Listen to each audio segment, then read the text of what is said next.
Hello everybody and welcome to the Gilded Flask where adventure is never far. My name is Barry and I will be your DM for this session, number 40. Look at that. Wow, that's a big number. And we're going to have a lot of fun. I'm joined with three wonderful people. Please introduce yourselves. Hey, I'm Anne and I play Kala Lailakat, the Inquisitive College of Spirits Bard. I'm Daniel. I play John Varenthal, the questioning Paladin of Midnight Hexblade Warlock. And I'm Marissa. I play Kasariel, the ASMR Twilight Cleric. If you have never visited our place before, then welcome. Good to have you. Good to see you. We play this game every week on Twitch on Saturdays, and then afterwards record it and send it to YouTube. So if you can't see us live on Twitch, then you can definitely see our recordings on YouTube. Episode 1 through 39 are currently there, with episode 40 coming Monday. If you can't watch us on YouTube, if you can't watch us on Twitch, you can also listen to us on the go, because we are on your favorite streaming platforms for your podcast as well. Episode 1 through 39 are over there as well right now. So yeah, you can listen to us on the go. That's great. If you want to see a list of all of our socials, you can go to thegildedflask.com for a comprehensive list, including all the podcast channels, YouTube and Twitch. We also have a Discord, and you can join over there and chat with us live while we are playing this game. When we take our break, we drop down to our talk channel and you can have a chat with us. We also have a lot of awesome people that have helped us creating this great story, including people that make maps, people that made certain art pieces, music, etc. For a complete list, you can look under the YouTube video on the people that we'd like to give a shout out. And with that, let's head into the tale. Tell me, do you like ghost stories?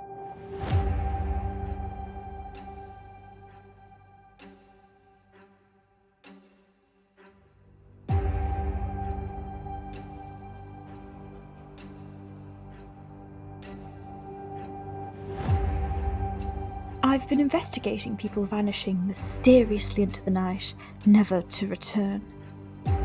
It looks like I've found out where they've been.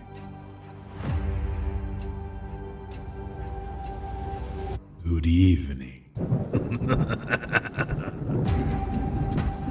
I don't like this place.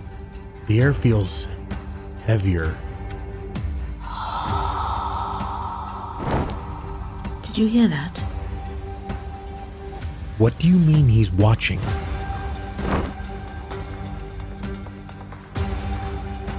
In this place, nothing is what it seems. We come from an ancient land. There's no time for this. What are you looking for? This place has taken my father and my mother. It will not have me.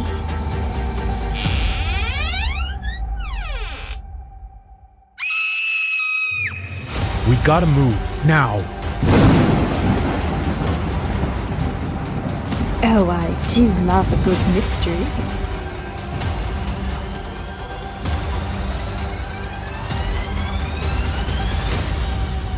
Barovia is mine, and so are you.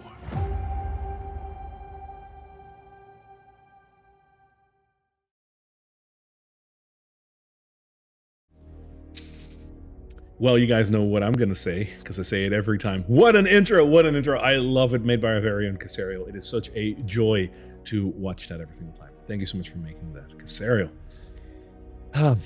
So great. So, where were we? Not last week, but last time, because we skipped a week. Where were we last time? You guys went from the Amber Temple, finally emerging from that dark, decrepit place and going back to the, well, quote-unquote civilized world. You made a very short stop at a tower visiting a certain someone that some people in your party wanted to have a quick chat with, and some people didn't.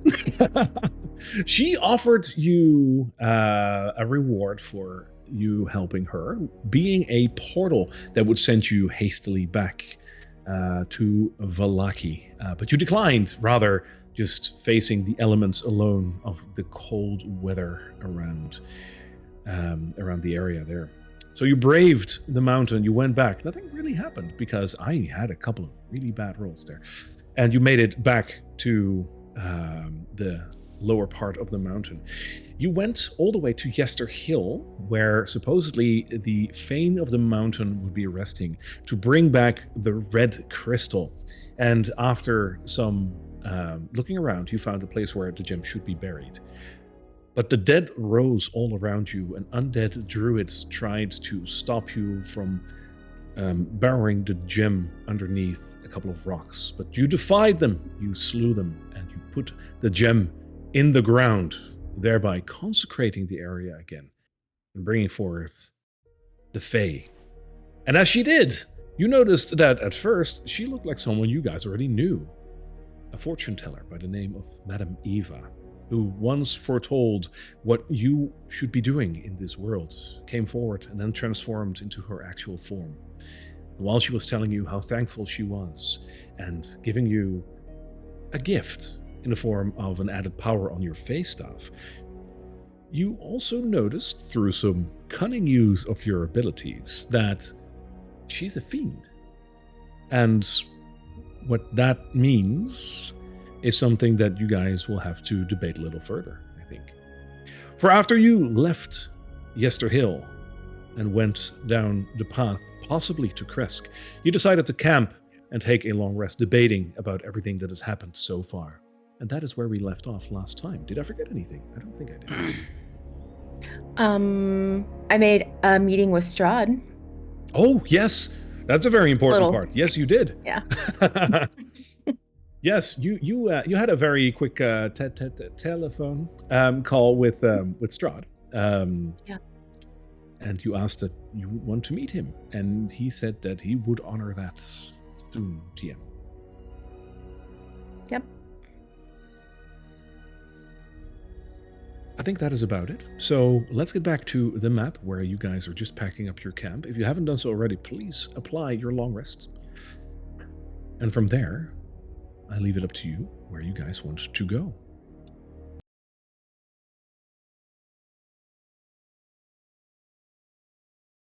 All right. The floor is Well, yours. off to Kresk. No point in wasting time having a broken sun sword in our bag. Yes. We need to see To if take the horse. Right. no, we need to see if Sergei is still there and what this all means. You all right, John? Yes, I'm fine. We've been talking for a while, and you've brought up some good points that I haven't really considered. We should Hello. be used to that by now. You're right. You're right. It'll all make sense soon. Come on then, what are we waiting for? What's your horse called again? Just Dave? It's Dave. Yeah, get on Just Dave and let's head off. Come along, Dave. Oh, first name not Just? Oh, I don't need to be so formal with him all the time. Her? Oh, her! Yes, I forgot. Oh my god. Oh. Yeah, we established that. It was a girl. Oh god, I forgot. Son of a bitch. All right. An all too familiar path for you because you have been down this road a couple of times now. You move over the river that connects to Lake Baratok. And as you move towards Kresk, it gets increasingly colder and starts to snow a little bit, which is interesting because this isn't very mountainous at all. There's hills here, but there aren't any mountains in the direct area. As you get closer to Kresk, the snow really starts to take hold, and before you know it, you are in front of the village of Kresk.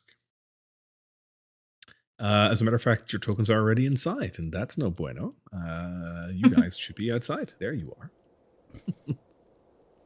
It's fine. Oh, I did feed that ratty hat of yours to the bagman. I know, it was such Afraid a of John. nice hat. Sure. You there? Let us in. We're back. You see the guards peering over the wall, and they recognize you, and they say, Yeah, it's okay. Let him in. And the beams are removed, and the door is open for you. Should we pop in and say hello to the Burgermeister, or head straight for Sergei? Should we let him know our intentions, or do you think that's better kept? No, I think it's polite to announce ourselves. Proper. Yes, I think it might be a good idea as well to just see if there's anything going on here that needs helping with.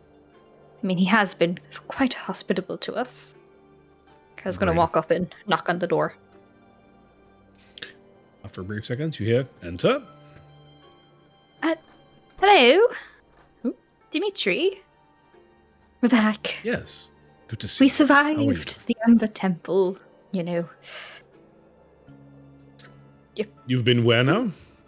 You knew we were going there. We asked you about it. The Amber Temple? You were serious about going there. Yes, deathly. But we're back. So, too late if you Oh. wanted anything. No, I don't think I want anything from that cursed place. It's good to see you. It's amazing that you survived. Well, we're tough cookies. Anything going on in here, like in Kresk, that we need to know about? We're just making a quick stop to the lake. Well, there's been... Do you remember last time when you visited my house? I told you about the backyard. Yes. I've gotten some reports from other people living here that they too have had graves dug up and bodies removed from their caskets. It concerns me deeply. Yes, we couldn't find a lead on that, and in John's head, he'll hear, hey, I know we saw a dead woman walking around, stitched together, don't mention it, just smile and nod. Yes, I believe that lead ran right. Can I ask, did you see any correlation between the dearly departed? Were they all similar age or gender or that sort of thing? Do you have a list? My child, when she died, she was 14. Aye. She was a girl, though. I believe the other one that was mentioned recently was also a girl. She was relatively young, no more than 20. Okay. Perhaps that is a correlation, yes. Yes, so with that correlation, I think while we're still looking and investigating, it might be a good idea to start maybe doing extra patrols on graves that you know are of young women, maybe. Just speaking as an investigator might help with keeping those bodies safe for the moment. Perhaps. Putting up some kind of bells or lines or something. Traps. Traps. You've got wonderful wolf traps. If you start planting things, you might get some results. I am not sure if I would want to put traps in graveyards for a potential... Well, I will have to think Grave about robber? this. Just, to keep the bodies secure. I think it's better for them to lay there than be transported off, even if it does cause a little bit of a disruption. And as soon as you catch the person doing this, it should stop. And we will keep looking, but while we're not only kind of making trips here, that's a very long-form thing you can do, Back in Neverwinter, the police stations often stationed people out of different places that they thought were sketchy or shady or might deliver them a suspect. You see Dimitri in deep thought for a moment, and then he turns to his side and says, Anna, my dear wife, Do you think we should take such a drastic measure and put traps down within the walls of this so well-beloved city for a chance to find who is doing this atrocious action? And even though she's out of your sight, you can see from Dimitri's reaction that he agrees with you. He turns back to the three of you and he says, then so be it. I will make sure that the graveyards will get some traps put into them. And hopefully this will pass, or this will be the solution, that it wouldn't have to disturb the dead for too long. But yeah, anything else that you care to tell us? Is there anything else we can help while we're here? Nothing else whatsoever, no. Any further werewolf attacks? No. Luckily, we haven't had a lot of werewolf attacks. It happens outside the walls every once in a while, but within these walls, luckily, we almost never have any werewolf attacks. I think what you might have encountered on the way to the Abbey must have been a fluke.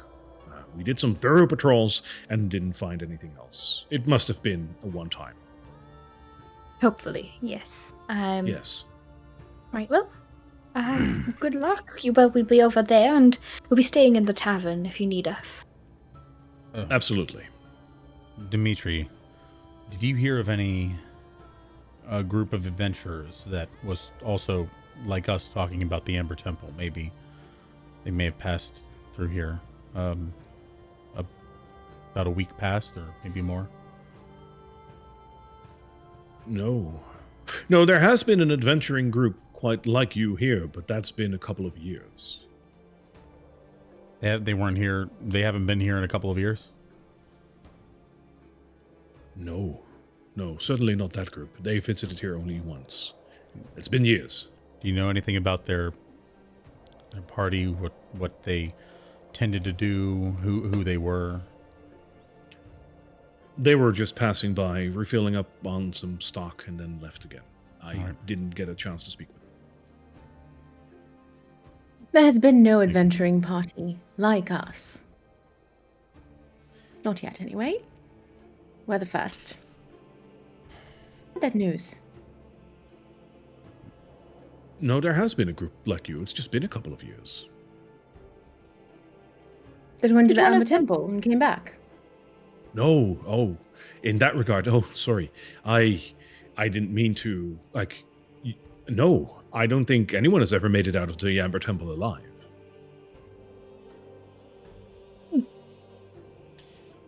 I have now. Good job, If you us. hear anybody else talking about going there, do your best to talk them out of it. Yes, They warn won't- them thoroughly against it. They won't find anything else but death. Maybe a mad wizard, but also death. It was fine Right. if you know how to deal with him. Oh, you mean Heinrich? Oh, okay, yes. Good luck with the whole trap thing. Would hate to be in your shoes. Tough decision. Being in power. Tough decision. Well, one has to do it. I also... Indeed. I'm sorry to tell you I lost your hat. It's all right. As you can see, my wife has already made a new one. I'm glad you're taking this news well. Goodbye. Yes. As you guys leave, what is the highest passive perception between the three of you? I believe it's Casariel's. Yeah. No, mine's 15. I think yours is. Mine is the insight is 19. Mine's 13. I got pretty 14. rough one. So your 15. highest? 15. 15. Alrighty. It's on the cuff, so I will... okay. As you walk out of the building, you hear a couple of the planks creak that you're standing on. Obviously, old building. But you could have sworn that for a second, in between the creaks of those planks, you heard another sound. One would say a bit of a moan, almost. But very muffled. And hard to discern. But for a second, you thought it sounded different than the planks you were walking on.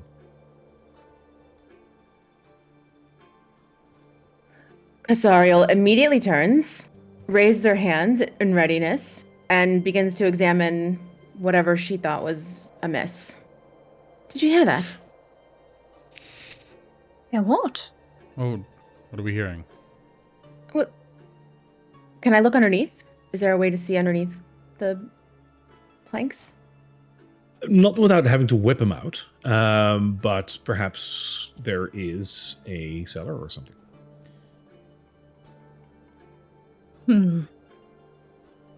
Noting that she's getting on guard, John's going to open up his senses and cast Divine Sense. Oh, All right. yeah. Yes, Paladin, yes. Woo! It only took him 40 episodes to start growing into this paladin Hey. side. I'm finally taking a hint. All right. Tell me again what the different types are that you can discern. It is, let me actually just get to it because I don't want to start talking and scrolling. Divine Sense. It is, till the end of the next turn, you can sense anything that has been affected by the Hallow spell or the location of any celestial fiend or undead within 60 feet that is not behind total cover. Cool. Yes. You don't notice anything. I think, doesn't it cover also like really, really good and really, really evil? Is it hallowed or desecrated, or sorry, hallowed spaces or any of those specific types. So, Okay. John, are you Nothing- doing that thing again? Right now? I can see your eyes glowing. Nothing feels amiss, but Do me a favor. Pop back in and just say goodbye to Dimitri. See if he or his wife give you any... Dimitri, Tingles. I know this sounds odd, but I need to smell this place. I'm gonna step in. He looks at you and then looks over at his wife and he says, "Do you mean her cooking? It's fine. This happens. It's a meat stew. It starts to smell better once it gets ready to readiness. Nothing for you, dear. It's great." Yes, the stew. I do it again from where I am. Nothing. Okay. It smells delicious. I walk out to Kasariel, slowly shaking my head. I'm gonna knock on the stairs. 3 knocks. Just... Okay.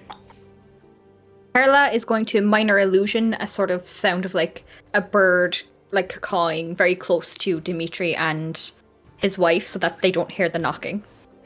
I'll allow that as that they don't hear that knocking. Gosh, I'm gonna throw a flat D20 for that to see because I have an idea. But fair enough. As you knock on the boards, you hear nothing, and you figure that's whatever you were trying doesn't work. And then, for the faintest moment, you hear the sound of shackles 3 times in return. Shing, shing, shing. It's very far in the distance or muffled, but you definitely heard it. Oh, Silver Lady, guide us. Did you hear that, Carla? I did. Seems there's someone in their base. But the last time we found something in a basement, it did try to kill us. I did it with the cult thing or the vampire thing? Both of them. Right, that's true. No, both. That's fair. We never had Well- good luck with basements.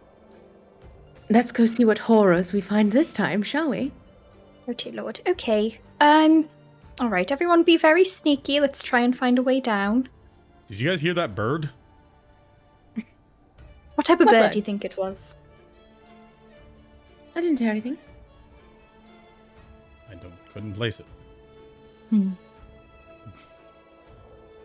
Blue-footed booby. I was going for that, yes.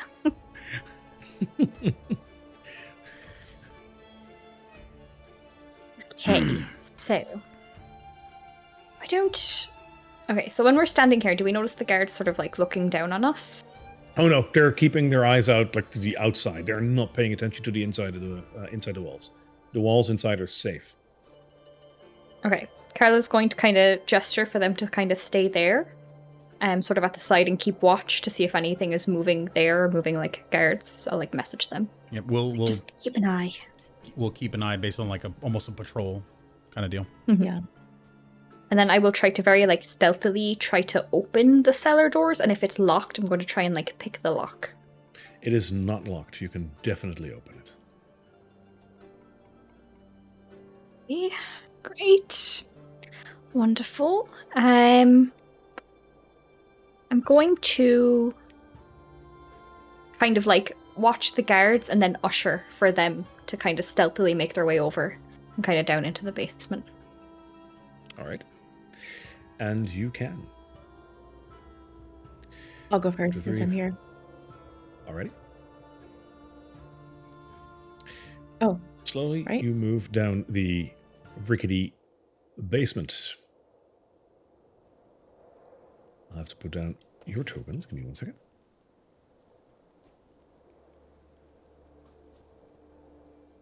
You wanted to go first?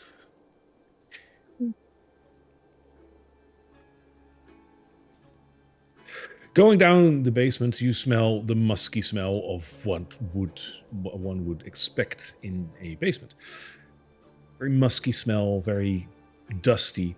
And looking around, it looks like your typical place underground.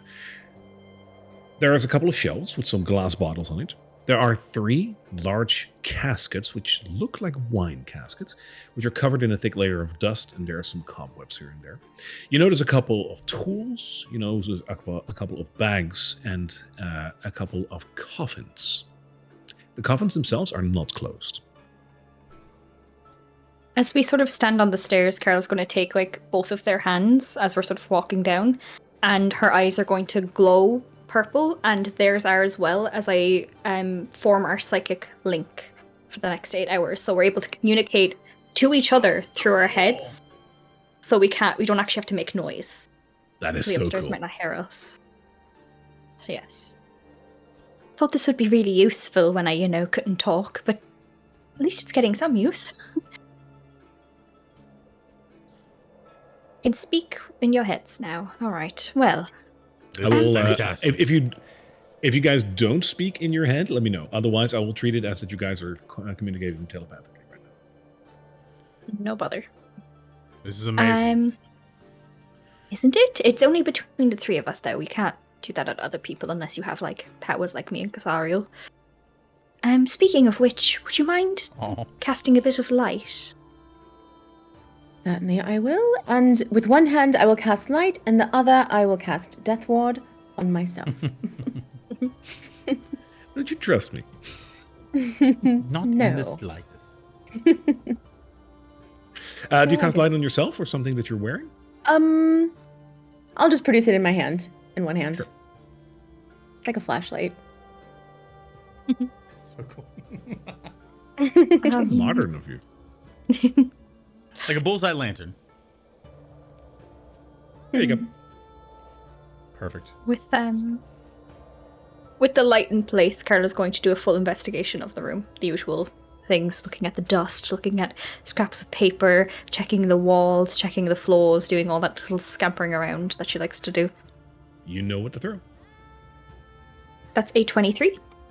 Wow. Okay. I keep forgetting that you're really good at Plus this. 10. Plus 10 now.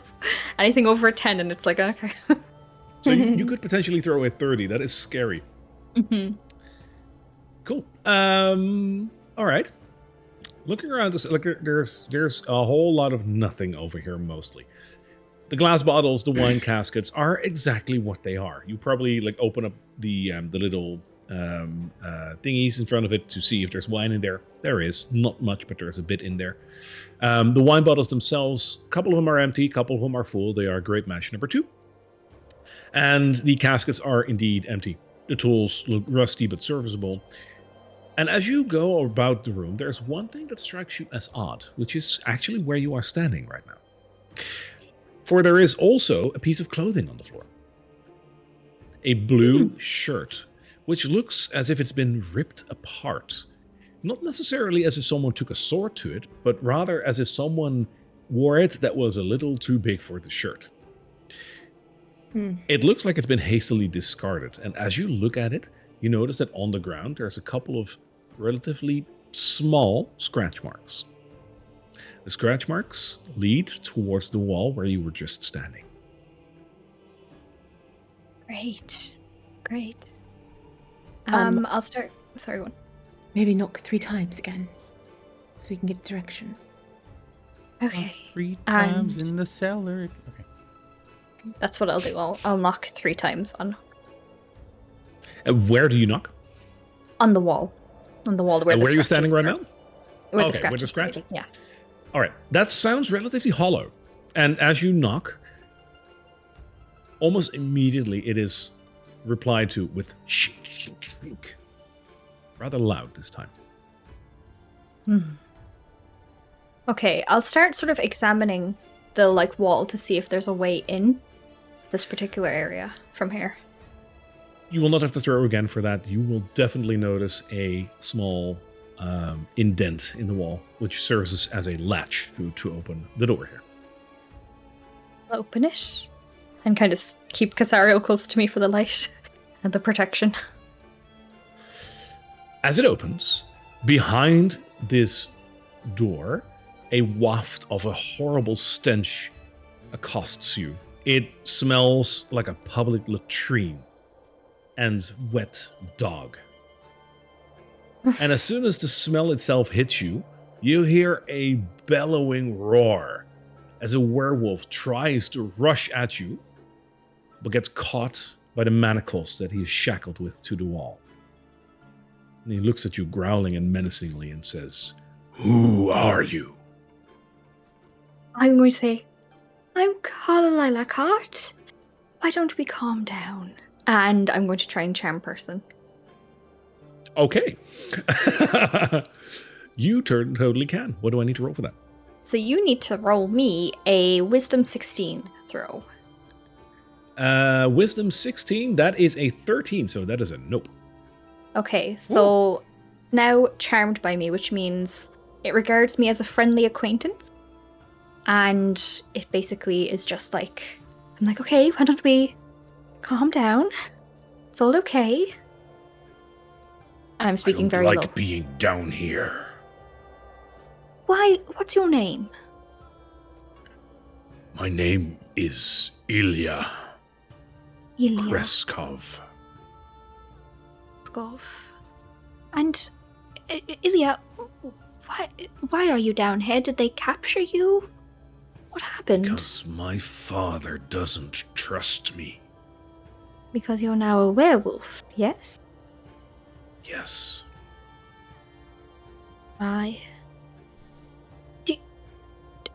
Do you have control over your wolf features? Can you turn back? No. No. And if you were let out, what would happen? Would you go They on a would- rampage? They would probably murder me. I would have to find a safe place to stay. Well, I mean, we are going towards the werewolf pack at some point. Do you think they would take you in? I have heard that there is a pack indeed beyond the walls. That would be my bet to go to, yes. Okay. We really want to make an alliance with that werewolf pack. Like, really badly. I think it would be in everyone's best interest if we were all sort of friendly. We're adventurers from out of Barovia, and we're just trying to get as many alliances as possible. If we freed you and found you a way out of Kresk, and you went to this werewolf pack, would you perhaps try to gain some standing there so that we could ally ourselves, that we could prove that we would not immediately attack werewolves on sight, that they would not do the same to us? I do not know how they would react to me, but I can try. But if you would release me, my father will have you thrown out of this city.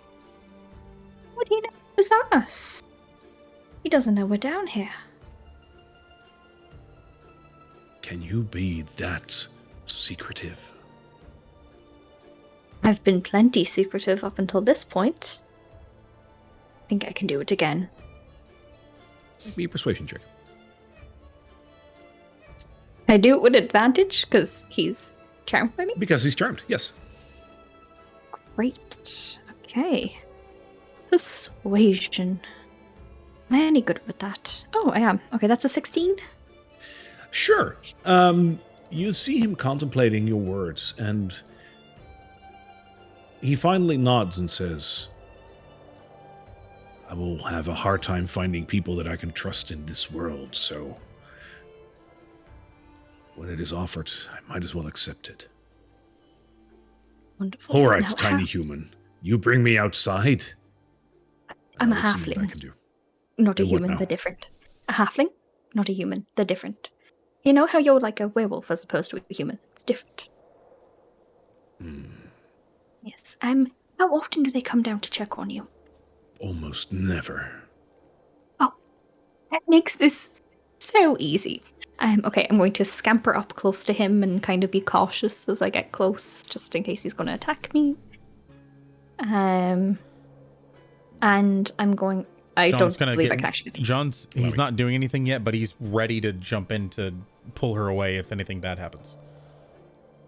I'll, reach out my hand, to gesture towards his shackles and wait for him to sort of willingly give me his hand. And he steps back a little bit to allow the shackles some room and reaches his hands forward. And I'm going to use my lock-picking tools to sort of undo them. Alrighty. Roll me a sleight of hand check.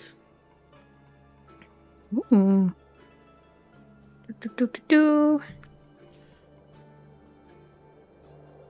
Yeah, 26. Sure. That is more than sufficient. They open up with relative ease.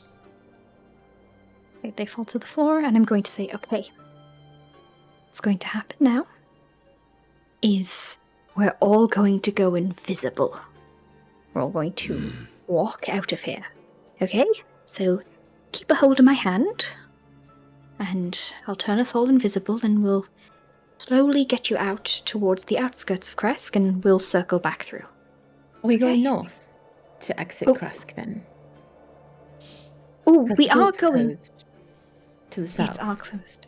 Yes, if you can leave Kresk from the Abbey pathway, the werewolves got in there before. You could also try and climb the wall. I mean, once you're invisible for an hour. You have plenty of time to get in and out. I should be able to do that. If you make me invisible, I think I can get out.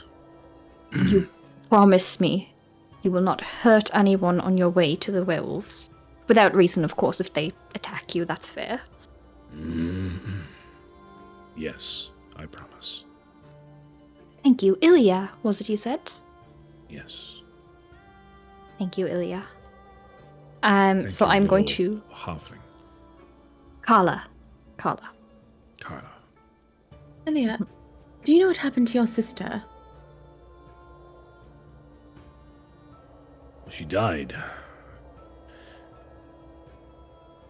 There was a sickness that took her. And she was buried out back. All right. Sorry. Okay, and with that, I'm going to turn all of us invisible. Alrighty. That totally works. And as you take his hand, there is this giant paw that envelops your entire hand. Aw. And we'll walk paw in hand out of the cellar together. Before he exits fully from the wall, John's going to firmly but not aggressively grab his shoulder and say, Ilya, if I become aware of any mishap caused by you, don't let that happen. I'm essentially going to stare him in the eye, but I don't think he can see me, so. I was gonna say, like, we're invisible at this point, right? Well, John can see him. I know, Yeah. but like, I wanted to say something Yeah. which won't make sense if you're invisible. Yeah. Okay, Invisible at this point, yeah. So right. In that case, he will snarl and he will look in your general direction as he can. he can feel me. I've got his shoulder. Yeah. So he will look in your general direction and he will snarl and say, "My allegiance is to that friendly halfling, Carla, not to you." Your allegiance should be to your life, Ilya. And if you behave, we will have no quarrel. My life is already over. You have a Right. you have a chance to start anew. I'll let Let's him go. pass, And but Carl's going to no kind problem. of like squeeze his hand kind of comfortingly and try to kind of drag him off. While this is all going down, Kasariel is looking through the bottles of wine, kind of like, I think I'll take this one and this one. I'm going to take 2 bottles. Sure. That is 2 bottles All of the Great Mash number 2. emotional stuff is happening. Great. Alrighty. Anything else you guys want to do down here? I wanted to just look get him out of over here. the coffins and just see what are they just empty coffins? They're empty coffins. They look like they're just there for storage. Yeah, I was gonna say because Carla already went through them, so there's probably nothing super special. No. No, it looks like they're just there for in case you need a coffin. All right, I'm gonna stay within 10 feet of the werewolf at all times, so I'm aware of his presence. Awesome. So while we're invisible, I'm just going to check to see if any guards or anyone has been made alert that anyone has gone into the cellar. If there's any tip off about it. It seems that everyone is still on the lookout outside. Okay, then we're just going to continue on. I'm going to keep a hold of his hand and we're just going to telepathically communicate that we're going towards sort of the river, the lake. Shouldn't I go over the wall? Do you know, if you know how, absolutely. And I'll let go. I can just jump it. Very cool. Wish I could see it. Good luck. If the werewolves turn you out and you don't have anywhere to go, there's a mansion beyond Valaki. It's ours. Just mention to Basti that we sent you. Carla Lilacart sent you, and they'll let you in. We'll be home for you. I will try and remember that. Thank you. Good luck, Ilya. As you let your hand go and he moves away, he moves beyond your sight. Mm-hmm. And with that, while we're still sort of in the alley, I'll sort of drop invisibility on us and sort of walk out as if we just took like a quick stroll in there and walked out again, just to keep continuity within the people that might have been watching us. A cursory glance might show you that there are a couple of wolf paws in the snow on top of the wall, which are quickly covered over by fresh snow. As for now, your only hope is for Ilya that he makes it to the wolf den on his own. Oh, he seems nice. Lovely. It seemed like he didn't really want that life for himself. No, it's monstrous to keep your child locked up. If you're going to do that, you might as well just kill them. Yes. Yes, I do agree. Well, If he doesn't hurt anyone, he's free to live in this world. And of course, if nobody attempts to hurt him, I understand the art of defense. John the philosopher. Who would have thunk? I think we're just heading over to the. the, Are we just the, going to like- the staircase rest? Yeah. Yes. That is the right path. Yeah. But you don't have to drag a token all the way over there. I will bring up the terrain. I love And there this you place. are. Yeah. So tranquil, isn't it? Is quite beautiful. Kyle's going to make like sort of a beeline towards Sergei's. What's that thing called? Gazebo? A gazebo, yes. What time of day is it? Is it in the evening? No, you have had your long rest, and you have moved toward here, which would take maybe a couple of hours. So it is late morning at the worst. I'll sort of walk down the path while keeping just watching the water and contemplating. As you get closer to the gazebo, Sergei appears. Good to see you again. It is good to see you too. If my feeling is correct, you might have done what so many others have failed to do. Your feeling is right. We made it there and we made it back, and we have the sword. And I'll reach into my bag of holding and sort of pull out the two pieces and sort of hold it up towards him. And this ghostly form reaches for the sword with both of his palms upward, as if you should lay the sword in his hands. I will do that. Surprisingly enough, the sword blade itself actually stops on top of his hands. He can interact with it. And he looks at the blade, and a single tear drops from his eyes as he looks back to you and he says, This was once my sword. It was made of crystal, and the hilt made of the purest of iron. Did I ever tell you who forged this sword for me? No. It was commissioned for me when I joined the Order of the Morning Lord. And Gabriel Andrel requested I get a sword that could deliver justice in the name of the Morning Lord. But there was no one in our land that could forge a sword that would befit my status, or so Gabriel Andrel said. For me, I didn't care for it much at first. I thought just a simple weapon would suffice. It is not about the grandeur of the item that we carry, but rather the message that it conveys. But Gabriel Andrel was adamant I'd receive something special. And he went all the way to Castle Argynvost and asked the lord of the castle to forge me a special weapon. I would imagine that the lord of a castle would not have any particular smithing skills to create such a weapon, let alone one with a crystal blade. And it was only then that I learned that the lord of Argynvost was more than just a simple lord. He was a dragon in mostly human form. Of course, dragons work a little differently than humans, and he was very much capable of making this sword for me. Wow. This is why it is so dear to me. Gunvost made it.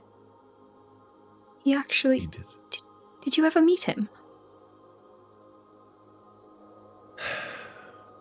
Unfortunately, I did not. He You see- ruled these lands before your brother, right? He did not rule these lands. They were, as their order, protectors of these lands, but from what I gather, this land didn't have any official system of rulership.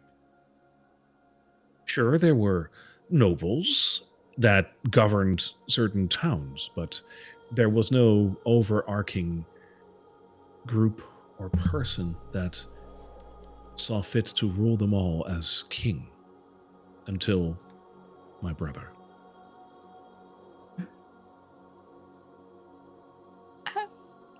How do we connect it back together? I feel I can help you, but I will need assistance. You see, in my incorporeal form, I can hold the blade, but the sword has a hilt too. You do have the hilt, have you? I do, and I will pull it out. He will reach for it. I'll hold it out to him. And he grabs it, but he grabs right through the handle. He says, as I expected, while the blade I can interact with, the hilt I cannot. I will need someone to help me to fuse these weapons together. You said it was made of pure iron. Would you mind Yes. if I tried something? Is it immune to magic? It should not be. As a matter of fact, it should work as a catalyst. Incredible. I'm going to heat metal, sort of the top of the hilt where the sword would slot in, to make it like malleable and pliable. And then I'm going to kind of gesture for him to sort of place the blade within that sort of metal goop. All right. Roll me a Constitution saving throw as you're doing that. Fair. Natural 20. All right. Hot damn. You will get a couple of blisters off of this because it's made of metal. So that thing, if you heat the top of it, heat carries through metal. So that hurts like a bee, but you're managing to hold this. And you will also not take damage because of it. Cool. Sergey will look at you and be like, that is amazing. Yes, this might work. And he pushes in the crystalline blade into the hilt, and it fits. These two were together before. And as you have heated up the metal, it becomes just slightly malleable, allowing the crystal blade to take place within the handle. Do you let it cool afterwards? Yes. Okay. The blade itself cools down again and starts to tighten up around the blade. And suddenly, the blade shatters because of the iron gripping around the crystal, leaving just the hilt and nothing else. What? As the hilt drops to the floor, Sergey dives for it and grabs the hilt, this time being able to hold the hilt itself. And he lifts up the hilt, looks at it, and then looks at you, Carla. What? Didn't mean to.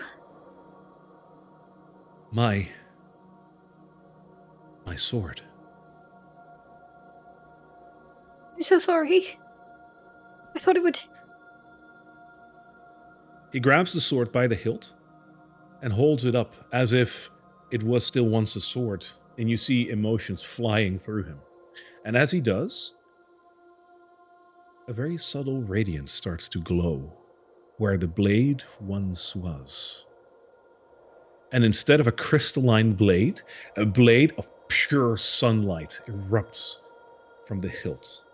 Exactly the same size and shape as the crystal, but made of pure sunlight. Oh my god. Sergey nods and then looks at the three of you and he says, my sword is gone, but a new sword has been forged. This is a sunblade. This is perhaps what my sword could never achieve to be. My sword merely reflected the light. But this creates it. Perhaps you were destined to take my sword. As he lowers the hilt, the sword itself just retracts back into the handle. And he Like a looks at the three of you. lightsaber. That's fucking cool. Exactly like a lightsaber. That's so what it is. Cool. And he looks at the three of you and says, whom can I give this to? And we'll look back at the other two. I'm gonna look at John. I'm going to look down at the mace that I've been holding for so long. And that it is a representation of corruption and evil. And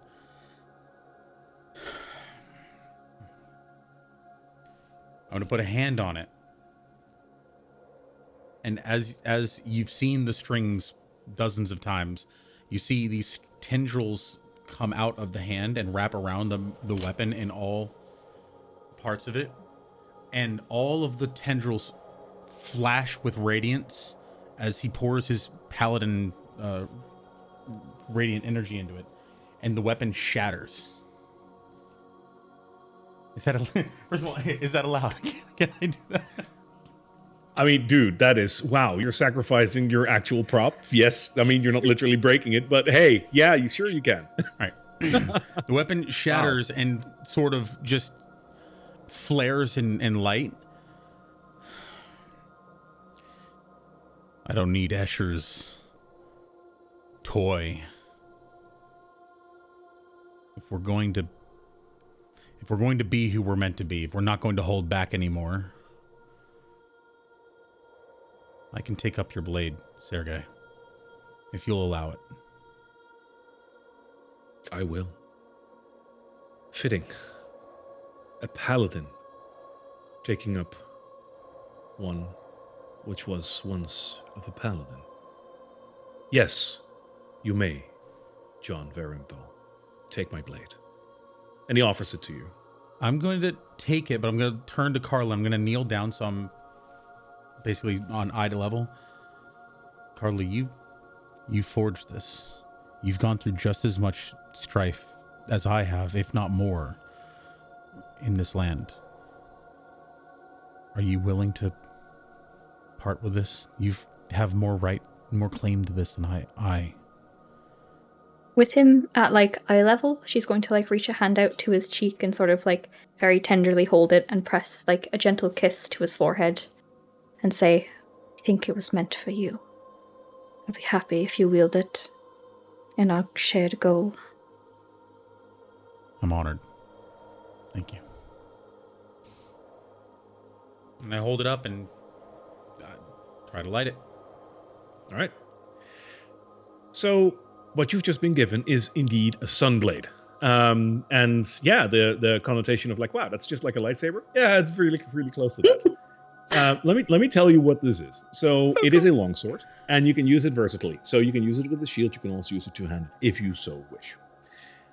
The item itself appears to just be a hilt. And as you're grasping the hilt, you can use a bonus action to cause a blade of pure radiance coming out of the hilt.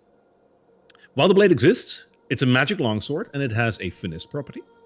If you are proficient with short swords or long swords, you are also proficient with the sunblade. You gain a +2 bonus with this weapon on attack and damage rolls made with this. And any type of damage that you deal with this weapon is radiant, no exception. So the base damage, as well as any bonus damage against undead. If you do hit an undead with it, you do an extra 1d8 radiant damage. The luminous blade itself sheds light in a 15-foot radius around you, and dim light for another 15 feet, and that light is counted as sunlight. You can use another bonus action to extend that to a maximum of 30 feet total. So yeah, that's a pretty cool item. Cool. So I'm gonna hold it up, and when it jumps to life, I'll just keep pouring energy until it's as brightest as it can be. And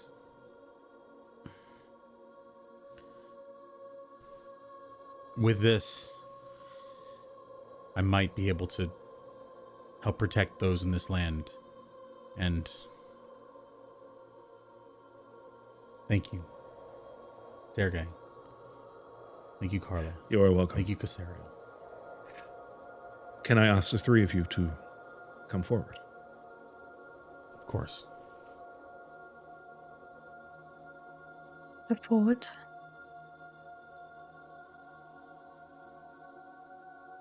He comes closer to you, and he lays his hands on Casario. If I can put you over here, if that's okay. Yep. He puts his hand on Casario and John, extending to the three of you. And he says, I will have to remain here.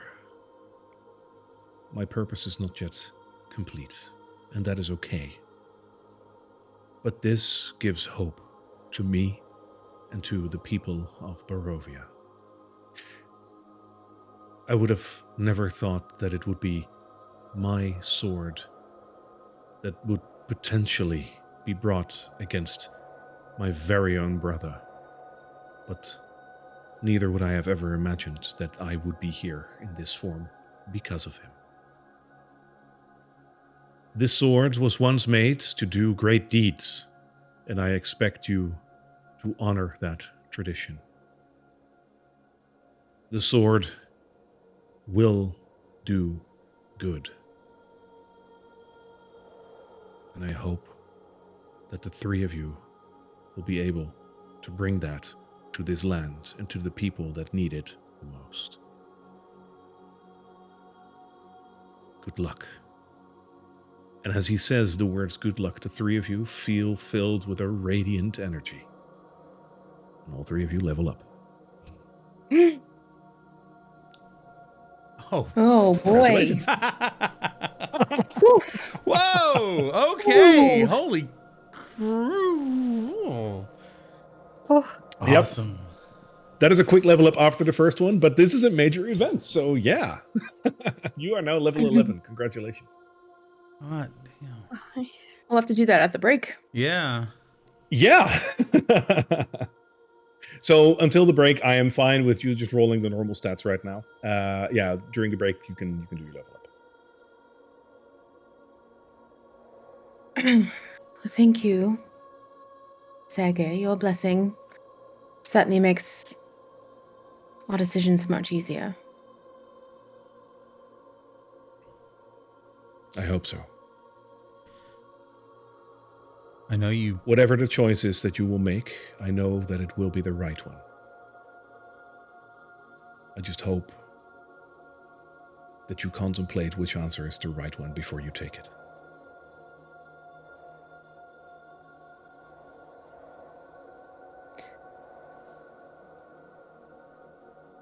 The sword will defend those under the light. I'm trying to never bring it to bear for attack without provocation. I will assure you, John Varenthal, the weapon will not allow you to do so.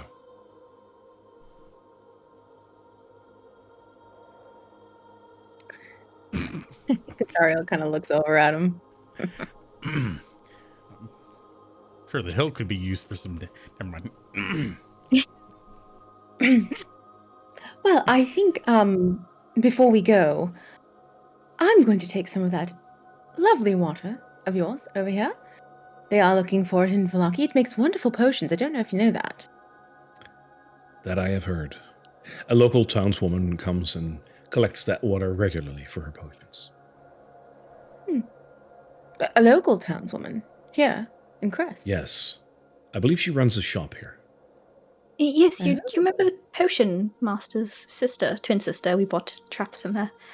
I believe she. Oh, I thought it was a takes- general store. Yes. I remember.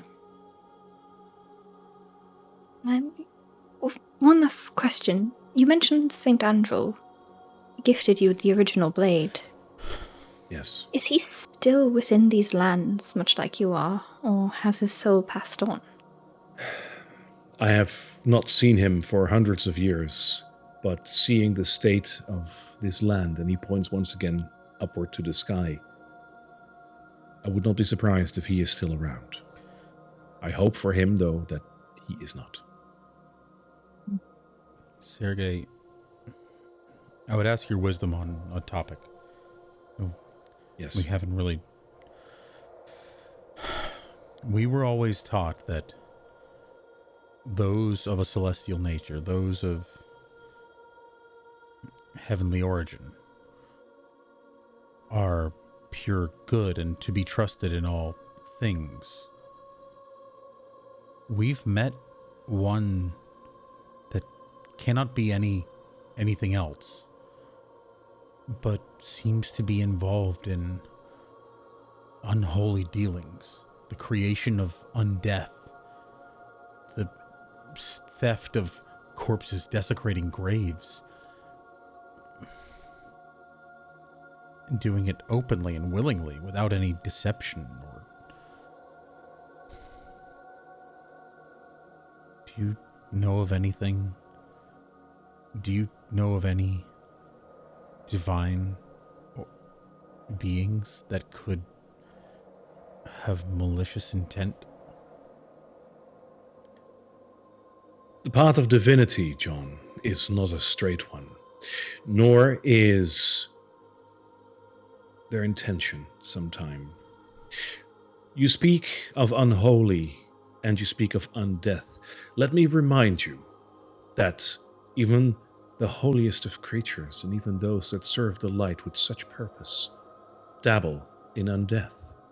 Have you never witnessed a cleric being able to rescue one from the clutches of the dead when they are slain in battle?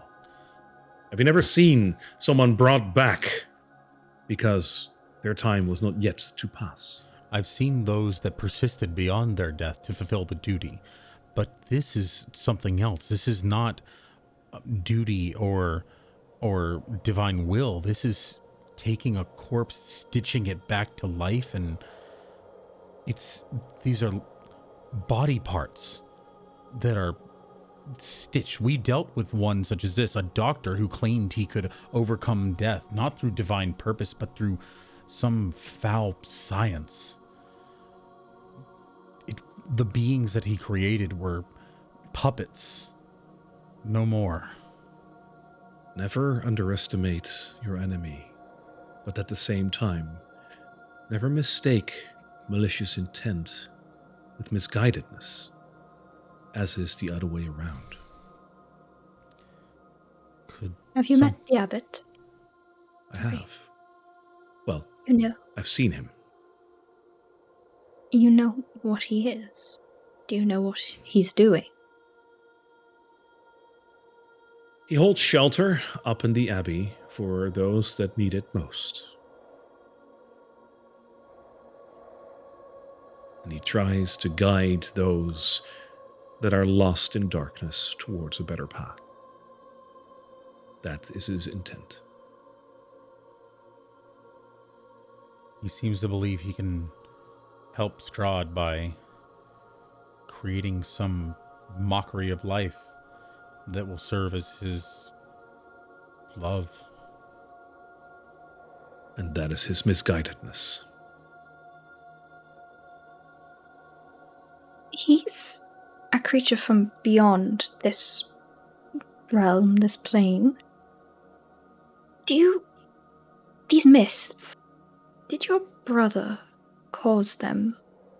Or did the god he dabbled with cause them? Or were they something that came later?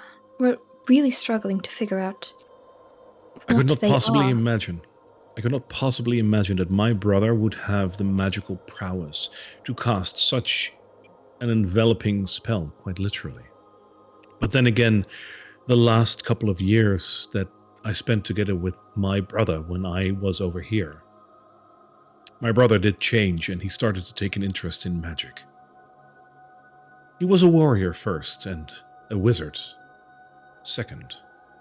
It always was his might first, and his interest in magic was an afterthought. It was just a way to expand upon his thirst for might. No, I do not believe that my brother did this, but I can't think of anything else. The dabbling that he did with a higher power, perhaps. But what good would it serve that power? The pact had been sealed. I simply do not have an answer for you. Only more questions. Yeah. It's hard to find answers here. But the abbot is from beyond this place. Is it possible when entering it he got corrupted to be as he was? Or are the mists that powerful? I don't suspect a celestial being to become corrupted in such a way, but becoming misguided after hundreds of years is a very real possibility that happens to even the most strong-willed and level-minded.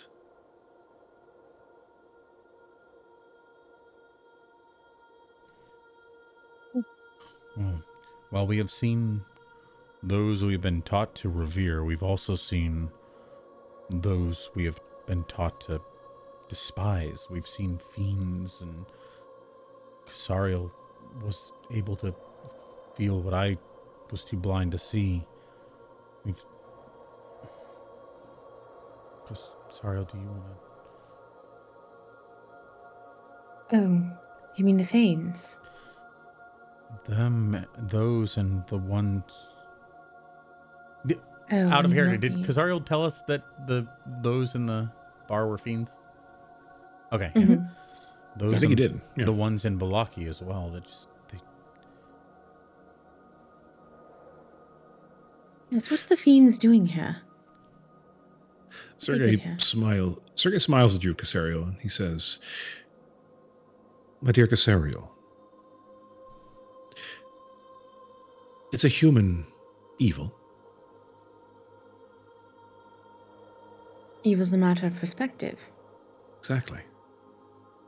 Is a celestial good? I want to say yes, but I don't think that's the right answer. Is a fiend truly evil? Again, I want to say yes, but I don't think that's the right answer.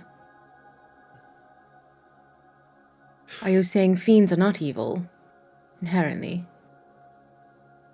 Things are not always what they seem, and while most of the time those perceptions are correct, yes, an undead creature is usually brought up with malicious intent. It is not always the case.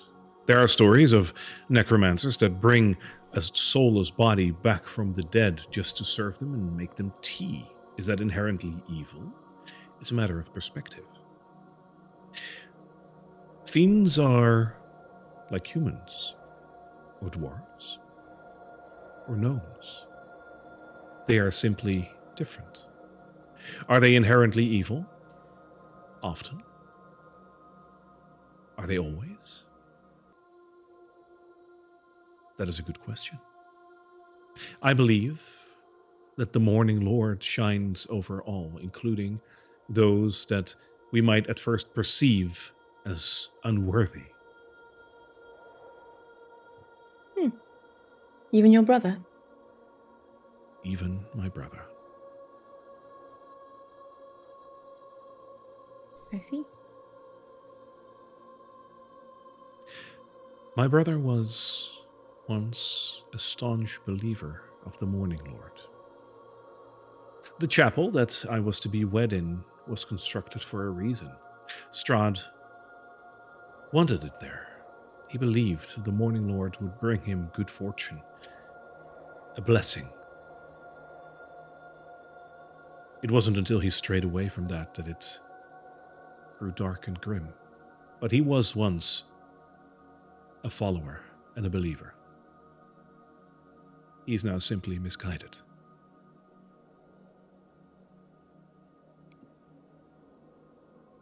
What do you think should become of him?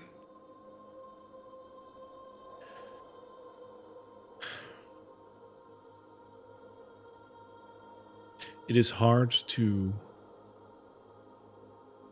form but one opinion on this. On one side, I do feel a desire to find a certain vengeance. He did murder me, and he was the cause of death of my beloved. He's still trying to get his way with her soul, and that does infuriate me. But then again, his actions and the reason why he became what he became are understandable in a certain light. Ultimately, what he did for love, and love is a great good. Does he deserve a cruel death because of that? Or does he merely deserve to be ended and put to rest finally so that others may have room to move on? It is hard to make that decision, and perhaps this decision lies with you rather than with me.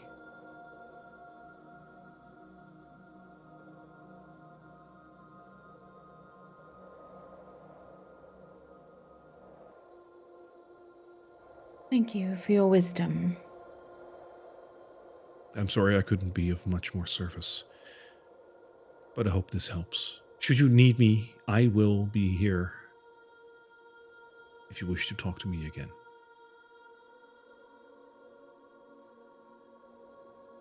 Thank you, Sergei.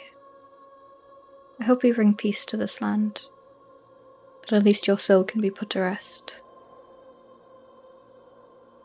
Thank you, and good luck. May the Morning Lord watch over you. Takes a step back and slowly dissipates into the air.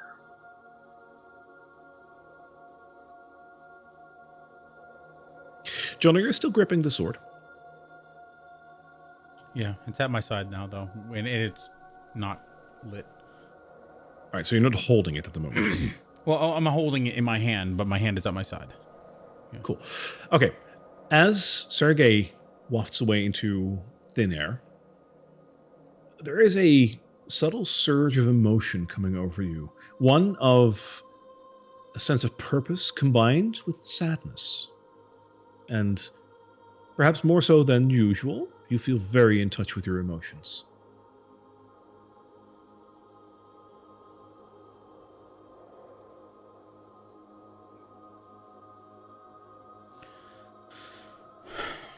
I'm going to reach behind me, pull the shield off my back that it's never left my back. It's time to give this a try. I'm going to look to Casario. I'm proud of you.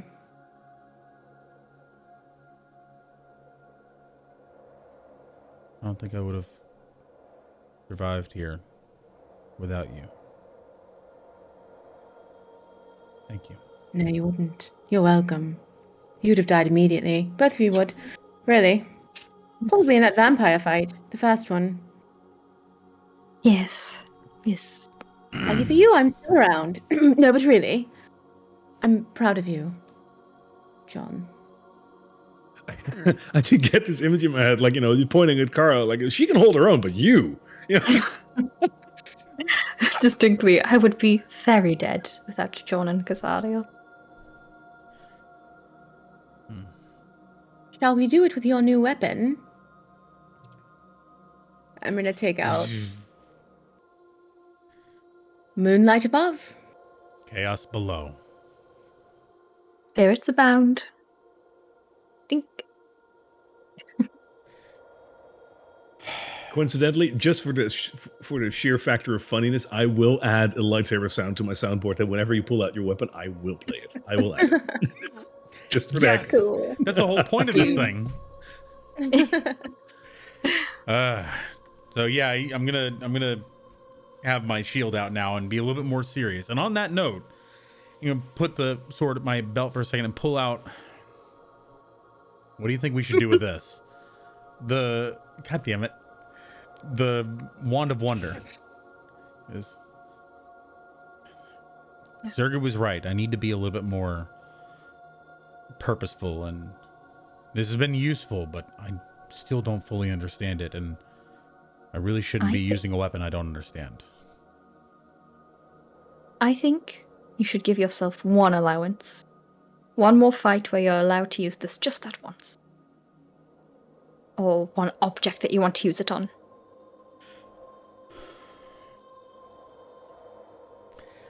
All right. He puts it down. He pulls out the skeleton of accuracy. I need to get rid of something. Oh. Hmm. Do you want to use it? It seems to fit your... What does it do again? What, the skeleton of accuracy or the Wand of Wonder? Yeah. The skeleton. It gives you a +1 on all attacks,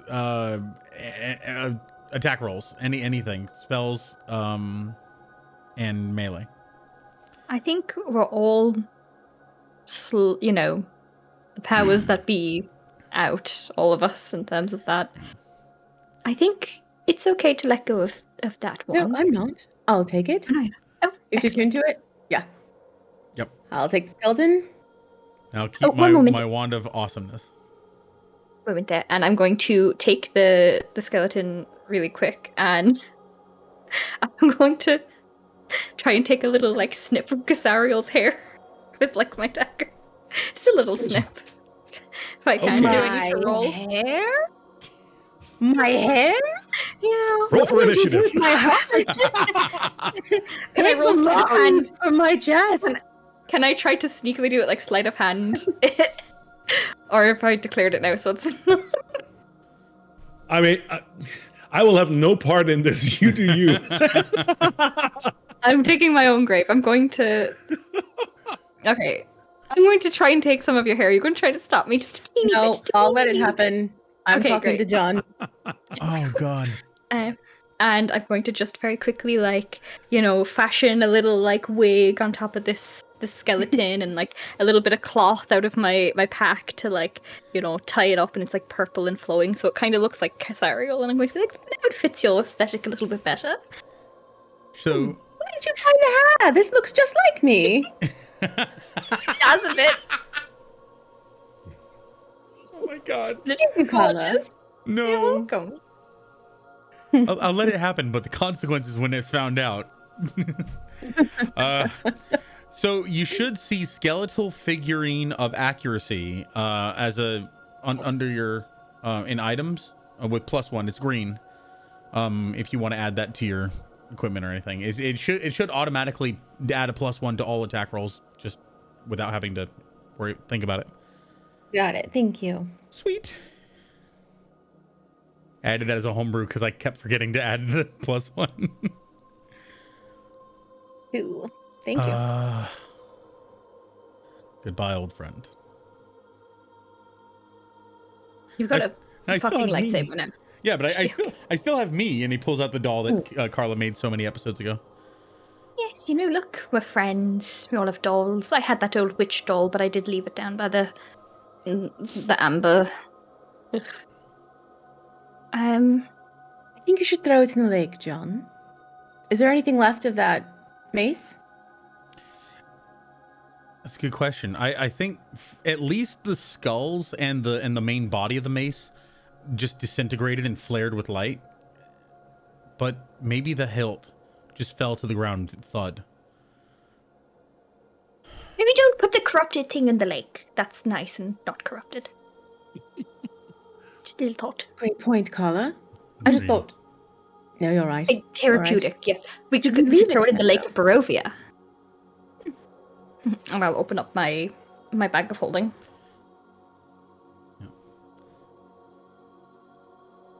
And I'm going to grab some vials of this water, as many as I can. Could we take a short rest here while looking over the lake and pondering while she's gathering the water and everything? And 100%. Let's do that. I need to attune can you- to my new... Can you pull out your weapon one more time? Oh my. Yeah, so I'm basically I'm looking at it. I'm holding it in my hands and just looking at it and looking over any engravings it has on it or anything, just understanding my new, this new weapon. Oh, incredible. No! I need to work on controlling this. Sorry everybody. Yeah. Don't you just hate it when it goes off without... Never mind. Short rest, everybody. Yep. Rest. Yeah, I just needed to attune to the thing. While we're taking the short rest, would this be a good time to apply that extra level, or do you guys really need, like, the break? I did already. Yeah, I did too. Is there a big change? Because if there is, then take your time. But Oh no, I can do. I do this stuff all the time while we're role playing. Go ahead. I choose spells all the time while we're role playing. Go for it. So go ahead, Carla, tell us what you got. Oh, yes. Oh, I'm now a rogue. I've now taken a level of rogue. ooh, Carla's sort of like, after doing all of her like lock-picky stuff and all that kind of stuff, she's kind of thinking, and she's like looking over her spells and sort of the guides that she would have gotten from college and saying like, do I want to? And then she kind of thinks about the situation she's been into, like, it might be better to be able to hit things really hard. Everyone's quite good at that. Boop. Books go into the bag, and she starts sort of practicing with her dagger and her crossbow. that is really cool. So cool. Yes, I could totally see that. Yeah, she's been, all academic most of her life. She's, she's really good at charming people, but she's really had to fight a lot in here. So she's starting to, pick things up. That's so cool. Mm-hmm. So what do you get as a rogue? I get sneak attack at level 1, which is very big. Very, very big. I also get like a bunch of basically buffs, so I took a little bit more of persuasion, more in sleight of hand, and more in perception, because my perception's terrible. Really good at investigating things, not really good at looking at things at a first glance. I need to like get down to the nitty-gritty details, and that will bring me to something. It's like she's There. really investigating something, and like lots of things are happening all around. She's like, this is so interesting. And I also get Thieves' Cant, but what I'm going to sort of like... I'm going to kind of hold off on that. Like, I won't actually know it until I actually talk to someone who's a rogue, I think. Thieves can't what? Yeah. Thieves' Cant. So sorry. I really take some psychic damage. Yeah. That's my level up. Cool. Do you already have it, Kazariel, or? I do. I get 3 moonbolt beams now. Oh, Wait, Big. 11, That's right? big. Yes, okay. Yeah. Yes. yes. And I get my 6th level spell. What'd you pick? She can prepare it every day. For right this moment, yeah, I did Word of Recall, so I can teleport us. Ooh. Here. Cool, that's awesome. I'm gonna just make it here since we're here. It's a good spot for now, and I can change it. That's a really possible, big. but I have to choose it beforehand. Yes. Okay, so if you prepare another thing and prepare back this, you can't. You have to re-choose it. I think, yeah, and I think you have to be there. I don't know. I'm not 100% sure. I've read never up even on it. heard of that. That's amazing. I love it. Yeah, it's called Word of Recall. Mine was kind of, it was just normal. I got a protection aura of protection. So anyone close to me, within 10 feet gets a +5 to every save. It's great. Yeah, That's going to be so good. that's The nice. amount of times we're hit with bad things. I talked to Papa beforehand about retraining a feat.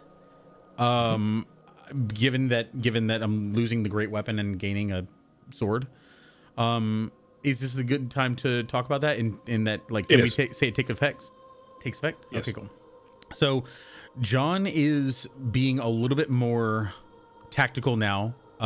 Before he was pretty just loose cannon. He went in and hit things really hard, but it took a little bit to hit. So, Great Weapon Master is now gone. He's no longer focusing on just wailing on things. He's now being a little bit more tactical, and he's going to be a shield master. He's trained for a long time with a shield, but he's just now starting to see the benefits of being a little bit more defensive of those around him and of himself.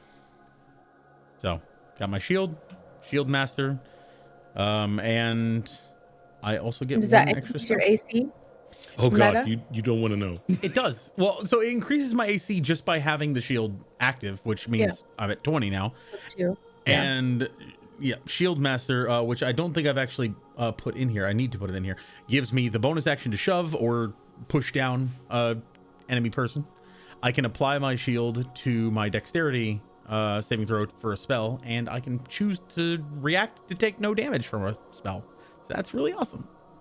Yeah, very cool. Oh God, an AC of 20. That is amazing. Which is where a paladin should have been. He's been fighting a little loose cannon, and now he's being where he should have been all along. As a quick thingy for you, by the way, Kazari, for the Word of Recall, you have to cast it once at a place that you designate as a sanctuary, which has to be a place that is very strongly linked to your deity. So this place would be fit. Yeah. Morning Lord. Yeah. And then indeed, when you cast it again, you will be instantaneously sent here. Ooh. That's fun. Yeah.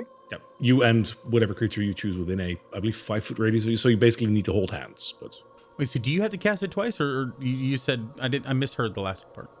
so she cast it once at a place that is very strongly linked to a deity or something of her, like that of her faith. So this place would be fitting.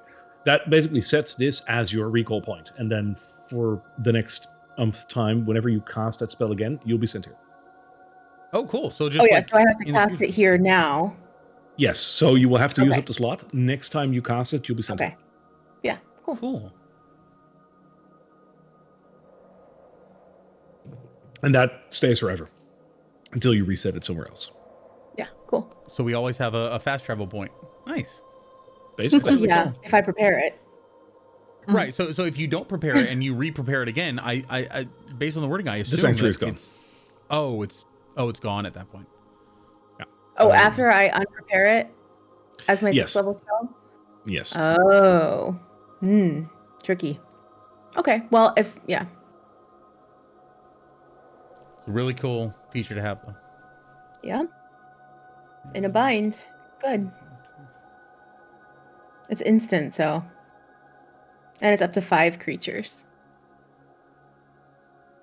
So you and any other person that is lucky enough to go with you. So if for some reason we were infiltrating someplace and had to get out quick, something like that. Exactly like that. Interesting. Very cool. Very cool. I'm so excited to use my 3 moonbeams. Yeah. Now I can imagine. Oh, that's so cool. Just 3 moons. Yeah. Was it Twilight Cleric go brrrr? you basically have magic missile now, just like with actual damage. Yeah, That's and where it's not you- 1d4, it's 1d10. Yeah. Or 3d10. Yeah. Alrighty. Muy bien. As you guys take your short rest and probably talk to each other a little bit, look out over the lake, get a bit of water, what you just said, and after an hour, get ready to probably move on. You will notice that the nearest 2 pine trees are rustling a little bit, not in tune with the wind.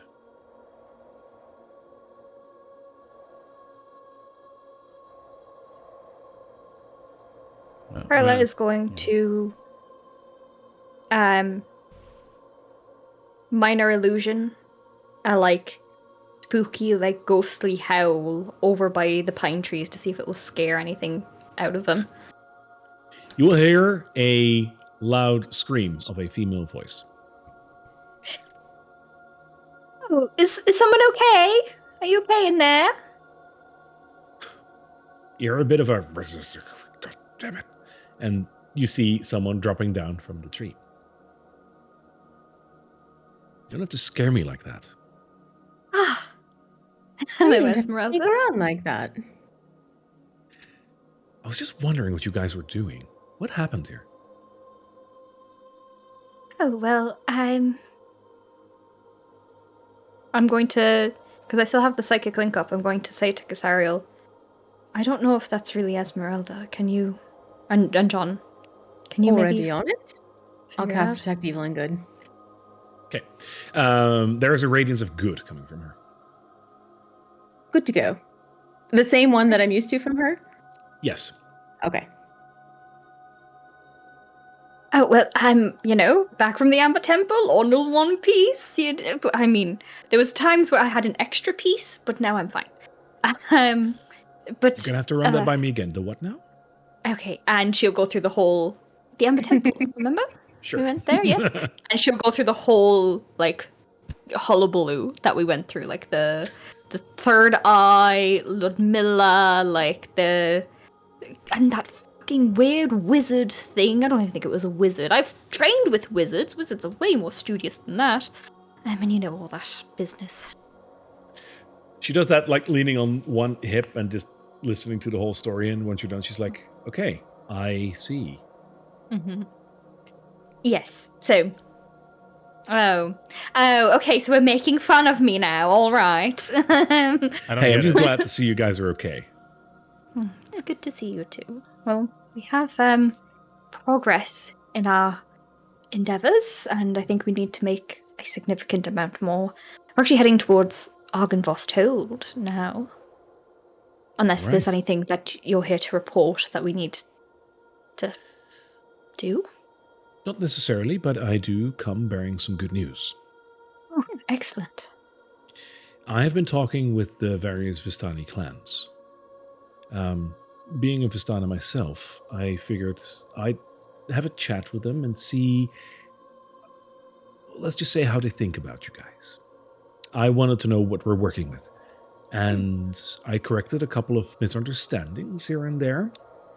We don't have to get into the nitty-gritty, but let's just say that they believe what I say now. They are rather happy to see that you guys are, well, doing what you're doing. And the Vistani camp, very close to Vallaki, is actually open and welcoming to have a talk at some point, perhaps with a couple of other leaders, to, well, maybe start up a bit of an allegiance. No promises, though, but at least it gives us a place to work. That's huge. Thank you so much for reaching out for us. Hey, you guys help me, I help you. It's the least what I could do after, well, what happened to your mom, Kazariel? Yes, well. Thank you, Esmeralda. It's quite effective. And perhaps we should have you as our emissary, visiting other groups. Well, that depends on where you want to send me, but... Well, I think Argenvost is it's a big one. They did not like us very much there, surprisingly. We're so lovely. They're basically undead, aren't they? Yeah, and you know, paladin and cleric, and they have a whole thing about the undead. We are actually heading there, though, if you'd like to join us. I would not go amiss to have an extra pair of hands and knowledge about Barovia. There. Sure, yeah, I can do that. Yeah, I don't have anything else to do right now. Rudolph is currently back in Vallaki. He is investigating something over there. He wouldn't tell me, but I'm sure we'll hear from him soon. Right now, I don't have anything else to do. Sure, I'll accompany you. Wonderful. I will set out on the path together. Start walking towards basically where we left our horses. I think just to save some time. And sure. Do you guys want to leave Kresk, or is there anything else that you want to do within the city? I want to tell Satara she's the most beautiful horse I've ever seen in my life. And I can't remember where John left that hat. But it got eaten. No, I gave it to Bagman. Oh, Bagman. Yeah. Got it. Yeah. Okay. All right. Pack it up and we can set out. As you wish. We'll give Watson a carrot. Okay, good boy. Watson. Just Dave just follows. Just Dave's wheezing. It's a hand of mud, you know. Good girl. I'll pat her on the side. So I don't have a horse sound, so that's the best I can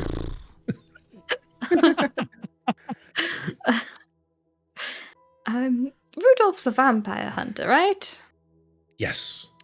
Are there any more around this place, or is he the only one we've got in hand? That's the only one I know of that's still alive. Being alive is that's a point. Well, especially when you are rather opposing to the way of life that the Lord of the Land has. There's a reason why Rudolph has laid low. He told me a lot about what he's done over the last couple of years, and I understand that he doesn't want to show up in public all that much. As a matter of fact, I believe that Strahd doesn't know that he's here. Wonderful. Okay. Do we still have our psychic link? Yes. That's on for 8 hours. Okay. Carla, you might want to mention the coin thing to her, but not out loud. That's fair. So I will... Oh, can I just add people in, or do I need to recast this? Let me have a look. Well, you have call message, people into your... Can you call people into your Zoom calls? Into my call. Me into the Zoom right now. Are you free? It's a quick click, yeah. You know what? For the sake of story, I'll allow it for now. I'll check if you can, but for now, sure. I will dial her in. I'll be like, okay, so we're talking like this right now. I know it's a bit scary, but you can hear John and Kazariel as well. John's thoughts are quite noisy, but you can drown them out eventually. Most of the time, it's just flat. You just hear breathing on the other end of the phone. That's what Carol considers noisy. She's like, why is there not actually thoughts there? Love the space. Yes, so he has like ears everywhere and heads on the coins. So like he's able to just hear everywhere. So if Rudolph is here, it's because Strahd is basically Wait, she says in your head. Yeah. The coins? You're saying he's scrying through coins? Well, through a lot of things, but his face is on the coin, so there's like a big link there. But there's so many coins. How does he do that? Yeah, I've been thinking about that as well in terms of logistics of magic, but then again, I've never really seen a spell that can capture like a bunch of people within like its own little, misty hell before, so there might be magic beyond what we're used to. We're able to do multiple scrying, mass scrying. Maybe he has like a emotional connection to them. That is scary. Yes, but we're figuring out ways to talk about things. But even still, it just feels like he already knows and he's letting it happen. So moving up and on. I remember that. Thank you. You're welcome. Yeah, just removing sort of bits and pieces that you think he might have any connection to can really help you if you're looking to, really keep a private conversation. There's not some trick to get me to give up all my gold, right? Because I'm not going to give it away. No, don't worry. I have plenty of gold. Okay. And I'm more than willing to share and get some drinks at a bar sometime. But, just in case there's any really private conversations that you want to have and you don't have, the magical means that myself and Kasariel have, it's a quick tip. All right. Alrighty. Shall we move on? Yes, and I can't remember which way Arkenvost was. I'll pull up the map. It is a little further ways down the road and then to the south. Okay, cool. Just yell at me when we're there. Is me. It this one? Oh. I think it's south of us right here. Okay, cool. Yes. And now to the south. Yes. And there you are. Oh, yes, the structure. That's a good thing to note. The weird little structure that looks like a church, but it really isn't because, hey, that's the icon apparently. Yeah. You approach the little ledge where you need to make a bit of a ascend towards the castle. I will skip that for you as well because you'll just travel upwards towards the castle, I imagine. Mm-hmm. Yep. That will bring you to the castle of Arkenvost. And here you are. Cheery as ever. Yes. Let me add in Esmeralda as well for you. Would it be in poor taste for me to ask for that icon of Ravenloft back?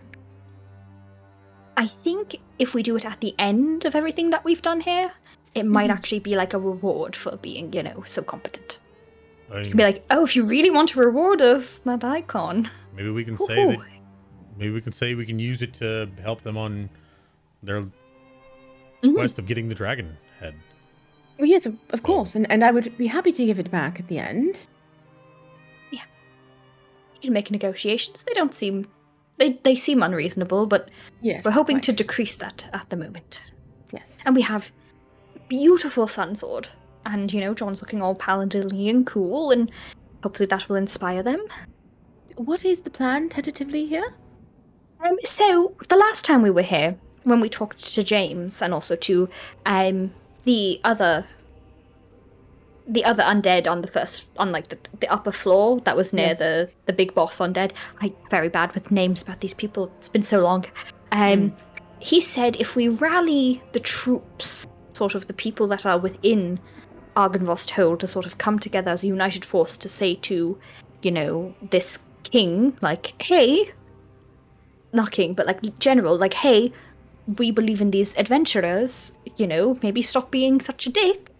I think that was the general vibe. So I think what we need to do is go in there and sort of work with these people, workshop with the undead.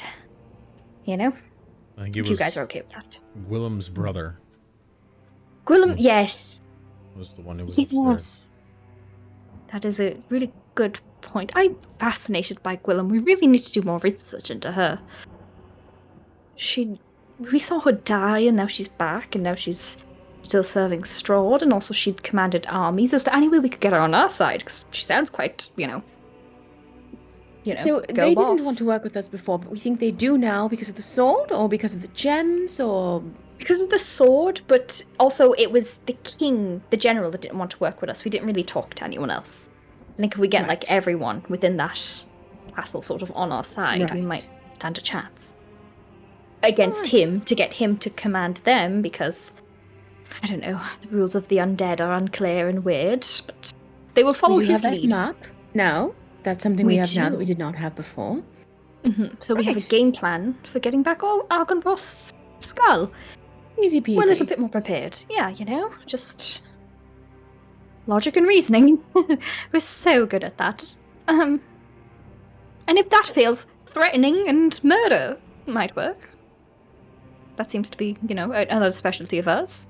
Certainly, but then we probably wouldn't need to get the head anymore if we kill everyone here that cares about it.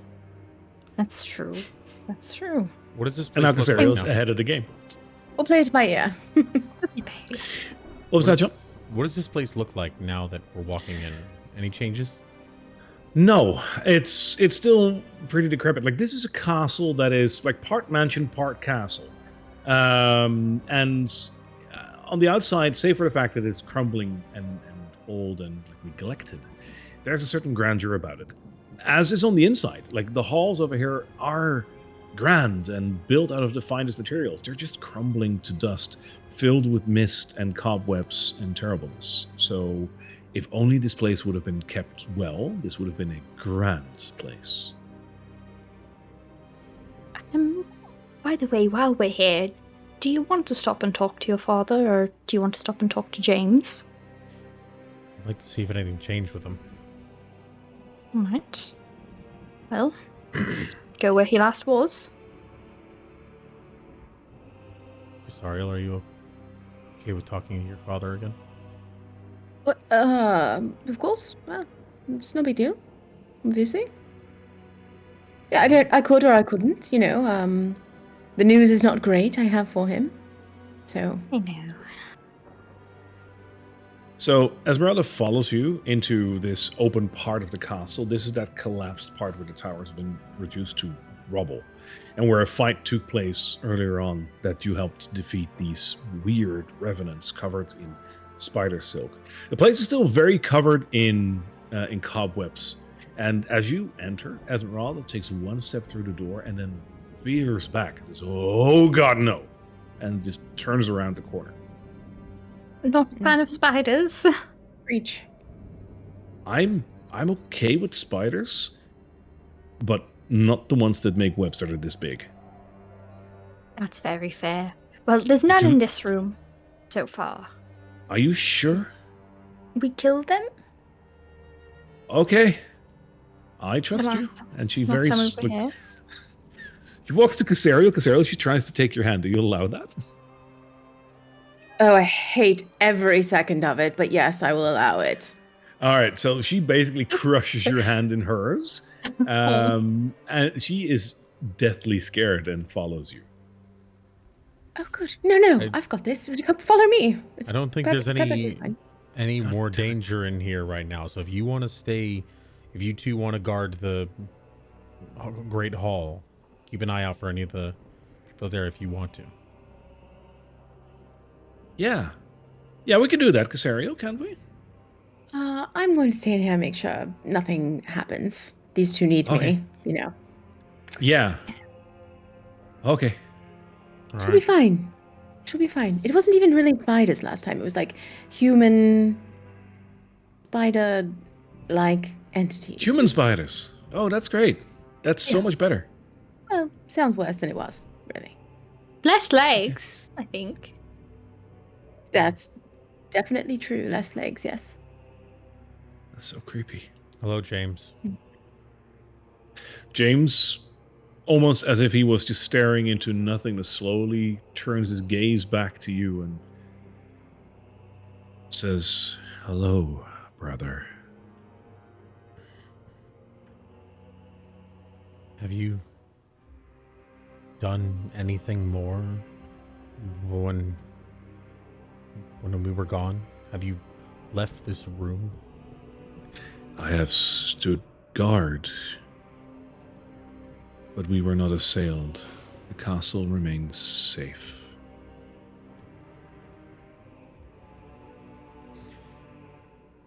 You're doing a great job, James. So do you, brother. I'll tell Mom and Dad. I'll tell Mom and Dad that you're doing your duty. Okay.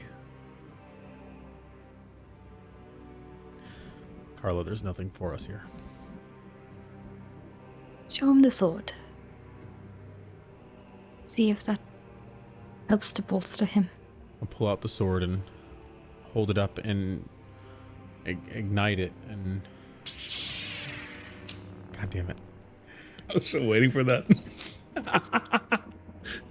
James, do you see this? Do you see what this is? You see the light of the sword flickering in his eyes, and a profound sense of sadness washes over you, John. But your brother looks at you and he says, "That is a sign of the morning, Lord. Was this not made by Lord Argynvost?" It was John. Or James. It was wielded by a great knight who fell. And I'm going to use it. I'm going to use it to help you. You must be doing well to be blessed to wear such a weapon at your side. My friends have gotten me through more than I care to talk about.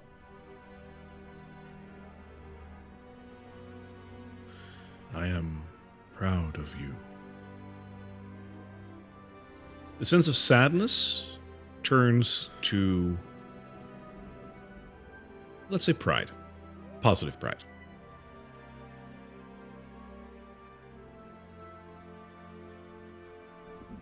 We're going to help you, James. We're going to make sure that you don't... We're going to help you, James. Is John getting like visibly emotional? Yeah. Yes. Yeah, Carla's going to like slip her hand into his and sort of start kind of like squeezing it, and in his head he'll hear like, "Will we start somewhere else?" I don't think we need to come back. Hey. Come on. I'm sorry. Sorry, John. That's fine. We'll help him. Well. Goodbye, James. See you soon. Goodbye, John.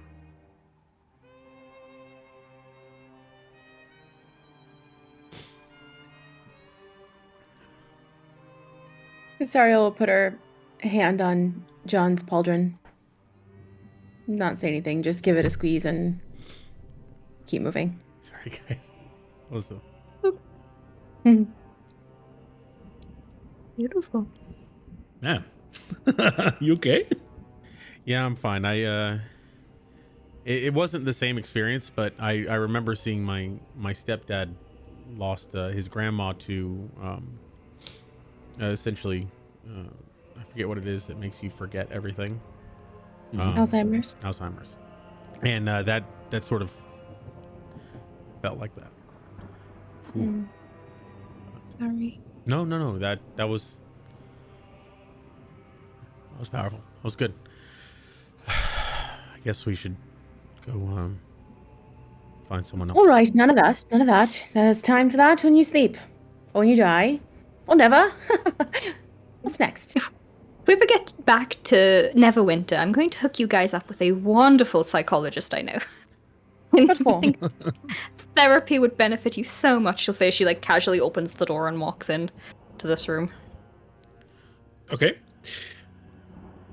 Allow me to reveal its contents, for it is a room. It doesn't seem like there is too much here. This wood-paneled den has been completely ransacked, and its furnishings have been tossed about. There's a cold, dark hearth that dominates the west wall between the two narrow windows. Carla, as you walk in, for a split second, you think that you saw a little twinkle in the hearth. Oh, you know I'm going to go investigate it. Because of course you do. It's scampering What legs you over. say? Shiny? Yes. Ooh. Shiny! A little bit like Golem. Alrighty. Give me an investigation check. Oh. That's a 18. Wonderful.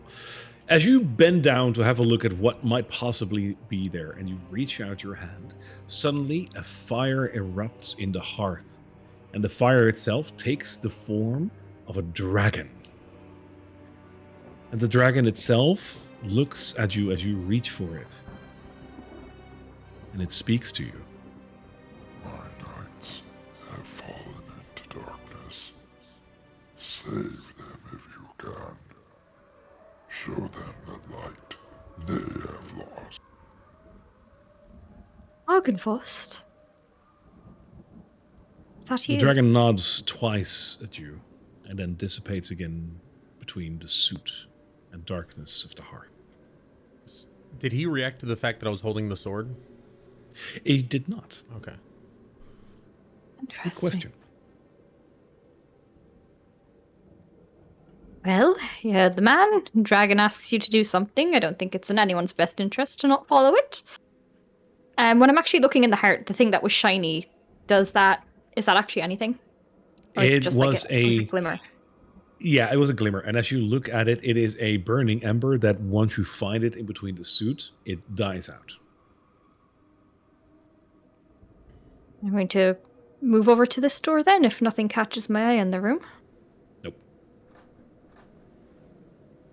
I'm going to keep holding the sword, by the way, so that there's light pouring from it. Sure.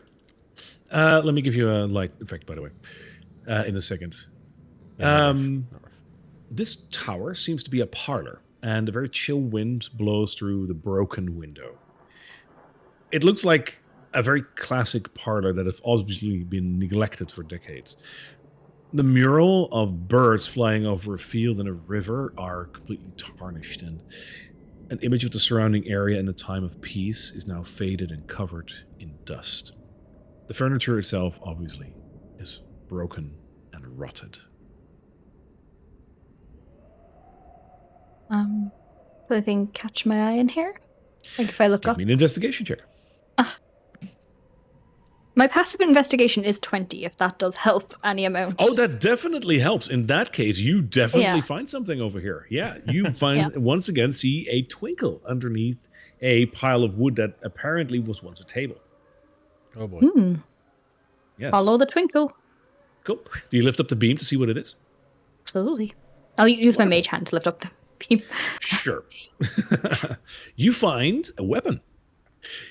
Underneath this wooden plank lies a vicious dagger. Ooh. A vicious dagger is a short metal blade mounted on a small hilt and a crossguard, obviously. When you roll a d20 with this weapon, your critical hit deals an extra 2d6 damage of this weapon's type, which is just normal piercing damage. So it's a normal dagger with a little bit of a punch when you hit a natural 20. Very nice. Okay. I'm going to replace that with my other daggers. Now I've got Casimir's and that, if that's okay. Absolutely. Okay, It should just be a cool. normal item, so if you look for vicious dagger, you should be able to find it. Wonderful. That dagger looks positively violent. Oh, yes. It does. So close. Yeah, really, really glad that I'm after taking a level in Rogue now. And I have all these fun bits. Okay. All right, that's equipped. Now the dagger's unequipped. And if there's nothing else, I'll pop into the next room. The next room seems to be a hallway on the outside of the castle. On one side, you see two large metal doors, behind which is the outside. There is a staircase to, well, the surrounding garden, if you can call it that. On the other side of this outside pathway is another door. Head over to the other door, sort of remembering the layout of this place. Mm-hmm. I'm not able to move very well. Oh no, is this like a wall here?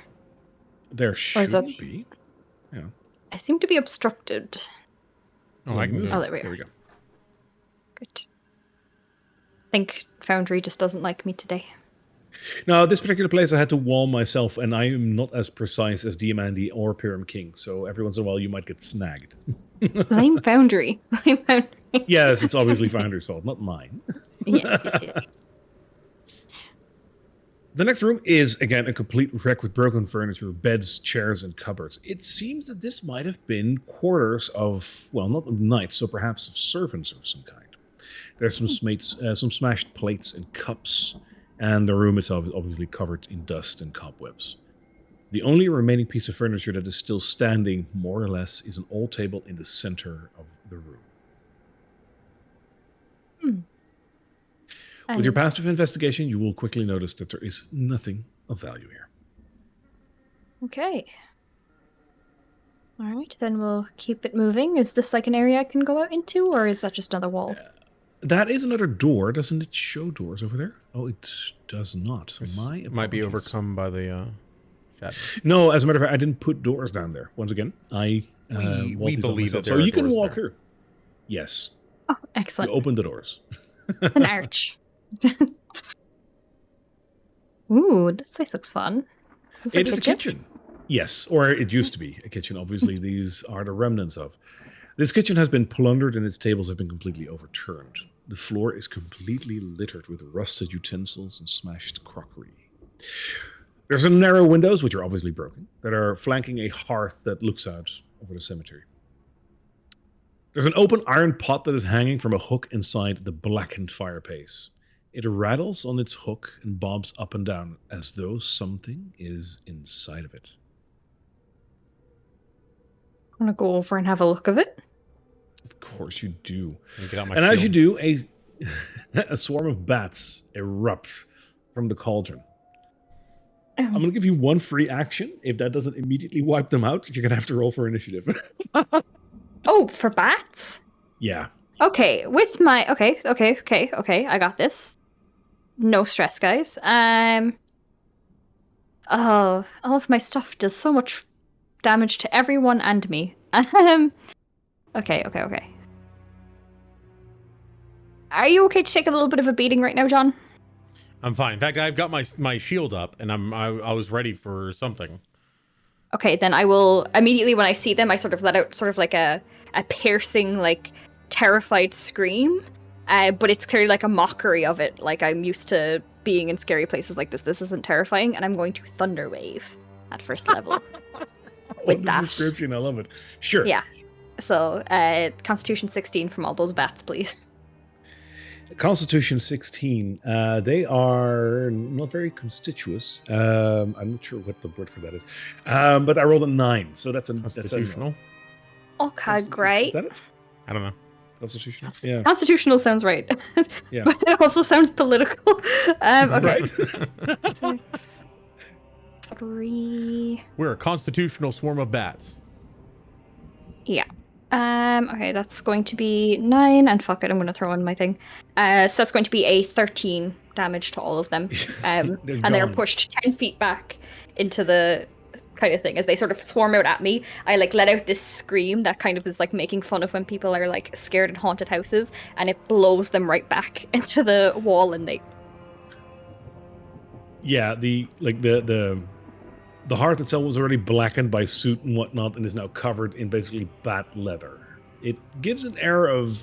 there's a certain luxury to it. The bats won't agree with you, but like, what do they care? They're dead.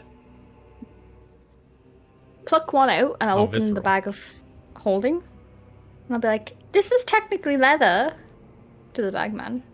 Want to try? Technically a meal. Okay, want to try? That's Sure. Can we rename feed him him a Ozzy bat. Osbourne? Oh god.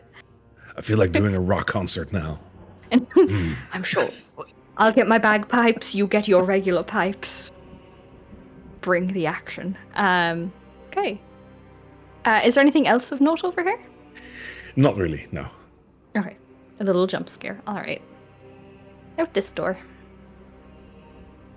Alrighty. Now, I believe the last time we were here, we covered these statues. Are they uncovered, or are they still okay? One of the statues is still covered. The other one wasn't covered, but wasn't doing anything. Okay. Cool. Just pass right out and head up the stairs. Telepathically, Carla, did we want to talk to the priests about the icon? Ooh. Do you want to do that Or now? I guess we can move upstairs first and come back. Just because they were very unfriendly last time, like, distinctly. It was the icon of Ravenloft that allowed us to pass. Maybe we can prove So- our worth with the sword. Maybe that it seemed to bring something back. Maybe. All right. As you move up the stairs to see what is upstairs, we will have to see after the break. Ooh. Because it's time for a break. Oh, yes. So much has happened. Holy heck! Oh, my God. Yes. Oh, Oh, my morning lord. oh my saloon. A whole other level, like 2 episodes after? My god. Yeah, it's happening. So we're going to take our break. For those of you that are currently watching us on Twitch, if you'd like to talk to us, you can join our Discord if you haven't done so already. And you can talk with us in the voice channel. Feel free to hop in there. We will be there in a minute or two. And you can discuss whatever you'd like to discuss with us about D&D and the campaign and all that. We'll be back in a couple of minutes. Anyone watching on YouTube or in our podcast, if you could comment and just try to figure out what do you think is happening with all of this almost religious intrigue. We've got, the Argynvost Holt, we've got the Sergei and the Blade, and it seems almost like not everyone knows exactly what they want. What do you think? And also, if you're on like podcasting sites or YouTube and you like the content and the level of effort we put in, likes, 5-star reviews, all that kind of stuff really, really helps the channel. So This thing no longer exists, everybody. It was so hard to make. 40 I have to episodes bring at out the least. sword. And now you have to go make a lightsaber. God. You can buy one of those. That's good. Oh, yeah. Okay, when we get back from the break, You okay, have guys. one, actually. I have two. Okay. Okay, All right, together. everybody. It's fun. All right. See you guys. We'll see you after the break. Bye-bye. Hello, everybody. We are back from our break. I hope you guys enjoyed your break as much as we did. It was fun to talk to you guys. So before our break, we had a couple of very emotional dealings today. Wow. In short, you guys went to Kresk. You had a little talk with the Burgermeister. You investigated the cellar because you heard something down there, and specifically found his son chained over there, turned into a werewolf. You set him free because that felt like the right thing to do. Then you went over to the place where Sergei, Strahd's brother, resides as a spirit. You presented him with the 2 parts of the sun sword and helped him fuse it together. The sword shattered, a crystal sword, but in place you got a sword hilt which can actually make a blade of pure light just beam into existence, like a lightsaber, if you will. It was handed to... So John has an actual lightsaber in real life, and he's just showing that, and that is just great. I didn't Audio know listeners, so love you to death. That is not something you usually use in D&D campaigns, but hey, here we are, right? If I ever get a second one, I have another one so I can dual wield. I'll be sure to inform Sergei that you want another one. Like, hey, this is cool, but do you have more? Can I have another one? Yeah. Yeah. Hey, John, what do you say? What do you say? Can I have more? So, You got the sword. He also gave you his blessing, and with that blessing, you went level up, level 11 right now. Congratulations on that. Of course, you applied your levels. A couple of cool things came out of that. And then you decided to... you ran into Esmeralda, who is now accompanying you again. And then you decided to go to Argynvost Holds to see what you can do over there.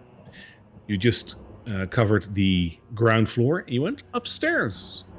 That is where we left off. So let's go to the second floor and see what we can do over here. You're at the top of the stairs. Feel free to do what you want. I think what we're going to do is just go for the most visible room that we haven't been in. So this is one of them. All right. I believe Esmeralda is the only one on the other side of the stairs, so I will let her walk over. There we go. Hello. Hello. Okay. Yeah, pop over here if we haven't been in here. All right.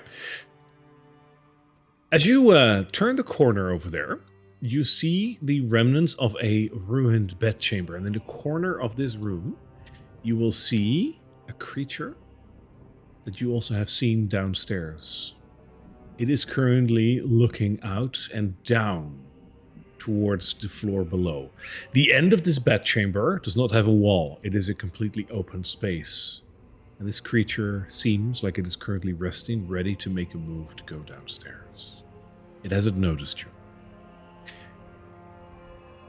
In John's head, he'll hear, should we ambush her? Do you think you can get over there? Or do you think I should get over there without it knowing? You have your thing. It might give us, if you can, use, Misty Step.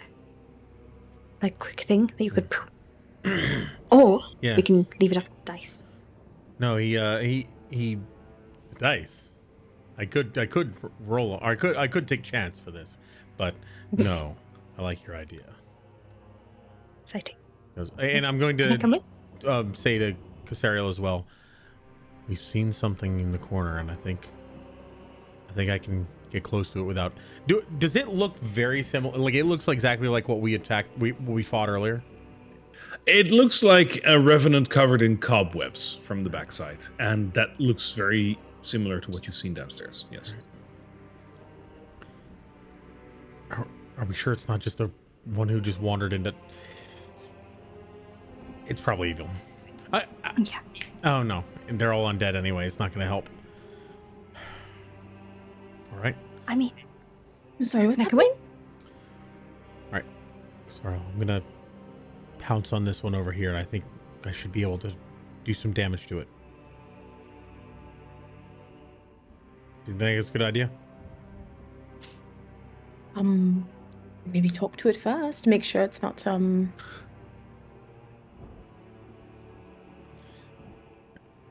She's right, Carla. I'm worried that it's just a regular revenant. Esmeralda Alright. looks over the shoulder of Casariel and she says, "That's fucking scary. That's evil. What the fuck are we doing here?" Killing it is evil, and talking to it is not. Right, well, That's scary. losing the element of surprise, I guess, and Right. Carla will message it. Okay. Sorry, what do you want to do? No, I was Is it gonna bamf over there and say hi there and attack if it lashed out. I like that better. Okay. Go for So my plan is to bonus action over to it with the strings Yes. and all, and then basically exclaim, "Hi there!" And if it turns around and attacks, I'll hold my action to attack. I think if I hold my action, I only get the one attack, but I want to make sure it's evil. Sure. I will allow that. All right. This So you is really bad over idea. there. I love it.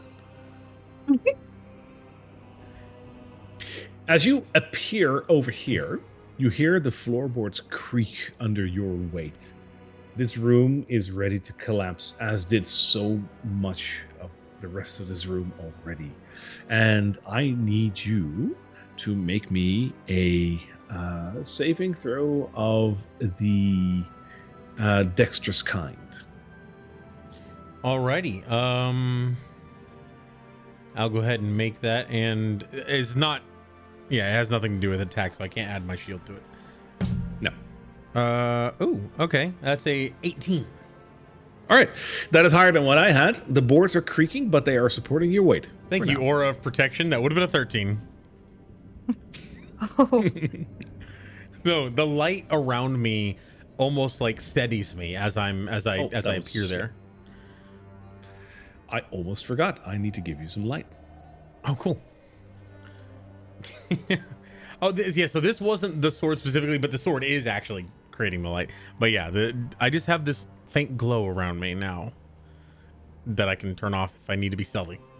I'm keeping that I caveat. will turn it off when you want to be stealthy. All right. Hi there.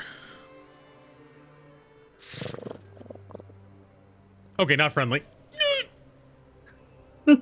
Make your one attack, and then you can roll for initiative. Yay. All right, let's see. Okay, and that is a plus 11, that's 26. That hits. All right, so is this undead? What do you guess? Okay, so then it's going to do. Oh my god, I rolled a 1 and a 2 for damage. Okay. All right, so that is going to be 10 radiant damage.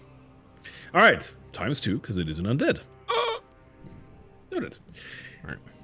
My dear friends, that starts the combat round. So please, would you roll for initiative? Yes. Oh, that's 18. One. And let's put that up. There we go. 6. 17.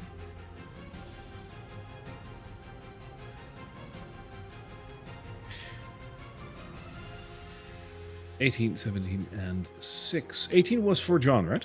No, I got That's 6. for me. Sorry. Carla. 18 was Carla. for John. That's Does hilarious. he ever roll well in it? Hey, I just try to give him something, I man. will take it. Poor guy. Hi there. He's too big to move that fast. Yep. All right. Kasaria, what's your dexterity? My dexterity is +2 Okay, noted. Thank you. or 15.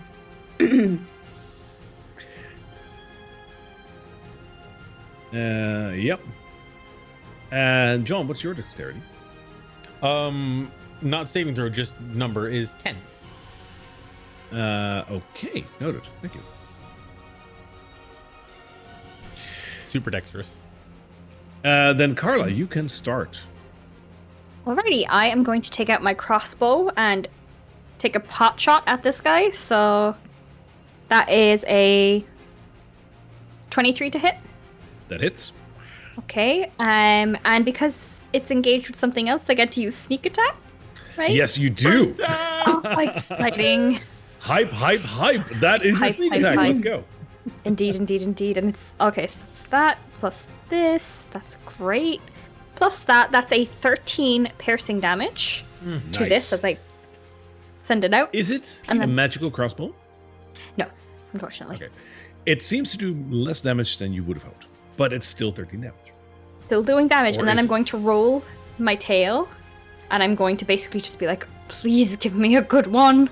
And that is going to, for fuck's sake. Alright, that'll come into effect the next round. Sounds like Okay. it's amazing. Oh! Okay. I'm going to say it now, because I think it will come into effect on John's round. Because it's my 10. Go So, on. the target spews fire from its mouth in a 30-foot cone. I'm going to make John the target. Hi there. On your turn, you'll be able to shoot fire from your mouth. This sort of Lord Argynvost appears in head form in front of your head, and yeah, you can make an attack that way if you would like. So that replaces one of my attacks? I Can believe replace an attack? I believe because it's my bonus action, it's also a bonus action. So it just okay. Yeah. Okay, ask if it just does it just happen or okay, cool. We'll figure that out. Yeah, I think it's a bonus action as well because it says the target, Uh-oh, and I'm making loading. you the target. I'm scared. Whoop. Yeah. Don't look at Hello. the chat. Nothing happened. Okay. The chat. Cool. Yes. Oh, over there. Got it. In-game. I'm not looking. Not gonna look. Yes. Yeah, not looking. Oh, is there a chat Okay. in-game? Nothing happened here. Huh, There's cool. an in-game chat. Yes. Oh well, I'm not looking at that. Interesting. I don't even Good. have it up. I got music up because it's badass. All right, Casariel, you're next. Casariel can kind of see what's happening through the doorway, but decides to kind of move to the side. Oh, I can't move. Oh, you're Oh, paused. sorry. Yeah. Go ahead. Yeah, I'll move to the side. I'll open this door. Is that an Yes. action to open the door? No, that's like a free Interaction. action. So Interaction. Actually, this one's open. This one, the one next Oh, to you're it's fine. open. So okay. If it's not hard, it's and interaction. I will lift my hands. 2 moonbolts, 2 balls of energy appear in my hands, and then a third one appears above it. I'm gonna hurl all 3 of them. I was just about to Pardon correct my you. You throat, got y'all. 3. I'm fighting a little bit of a cold, so pardon me if you hear No, me you're like good. all the time. But Okay. I'm gonna hurl all 3 of them at this gentleman. Oh my goodness! I rolled 2 natural. Okay, hold on. I rolled 2 natural ones and a 6. I'm afraid that all Plus 3 of 11. them don't hit. Oh, So the 6 is 17. Right. So one of them hits, I would imagine. But wow. one of them hits. Yes, the other 2 But I also go rolled wide. 2 natural ones. So whatever you want to do with that, if you want to, I mean, that's fair. I got a double Hey, I'm natural in the one. range do of I that. wanna What are do you with that? doing? Don't give my That ideas. is pretty bad. I love it. You know what? I Heck, know, I'm let's sorry, but that's bad. Oh, let's God. spice this up a bit. Like love you you activate my creative inspiration. 2 of them go wide. One of them hits the floor right next to John. John, make me a dexterity saving throw. Alrighty. No worries. That's no not worries. what I meant. It's all Okay. good. It's all good. It's all good. Can I use my shield to deflect it and then? No. Okay, probably not. No, you cannot because it wasn't directed at you. I got an 11. Okay, the floorboards are starting to creak and are starting to give way. You have an option to jump back, but in doing so, you will have to go prone. All right. So go prone where I am, or go prone behind me. Like Behind jump back. Okay. I'll leap back and go prone. All right. Cool. The third one hits, however, Casariel, so we go ahead and roll damage for that. That is 6 damage. Wow. 6 points of damage. What kind of damage is that? Radiant damage. Wonderful. Does a little more than love it. expected. Anything else? Sorry, John. Just getting used to the aiming with 3, These floorboards right. aren't well put together. buddy. That's it. All right. The Revenant quickly skitters up to John around the hole that he has just created.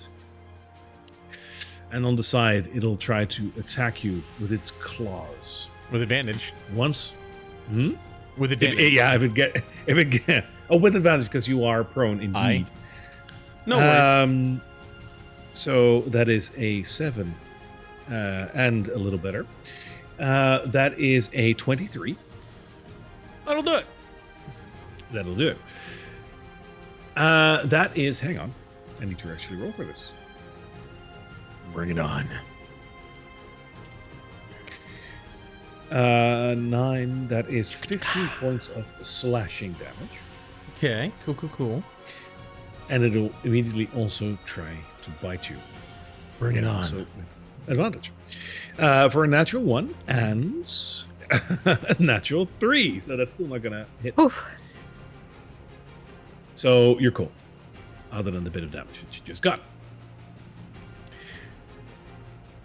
Esmeralda will peek around the corner, yell a big, loud nope, and throw a dagger into the room towards the Revenants. As she's turning to run, I can just imagine her throwing a dagger and like, I'm out.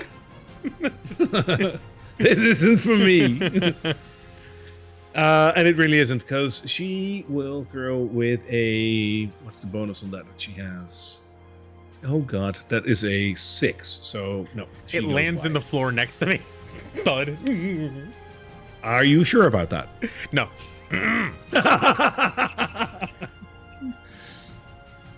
Cool.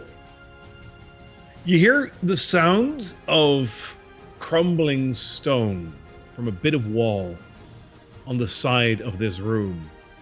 And as you might quickly turn towards that, you see two very tiny hands that crawl around that wall as another spider revenant crawls into the room.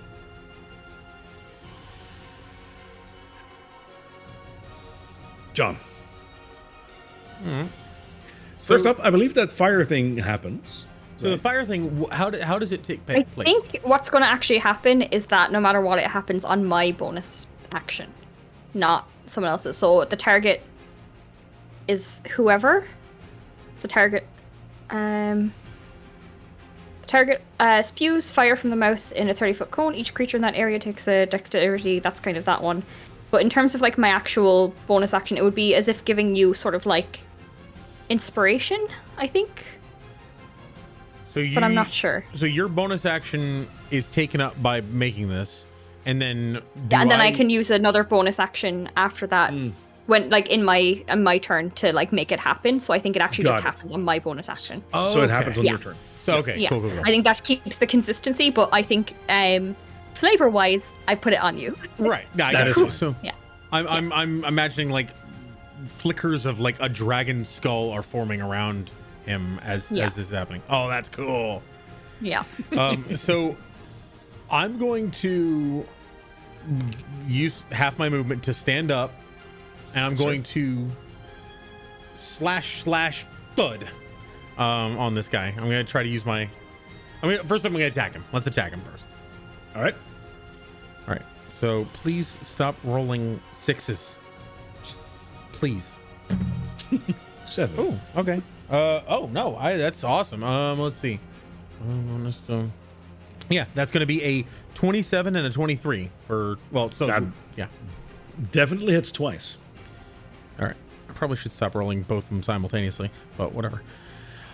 Okay, so let's... Damage on the first one is 10 plus 17 radiant damage. Beautiful. Times 2 is a 34. Cool. And It's bleeding All right. profusely.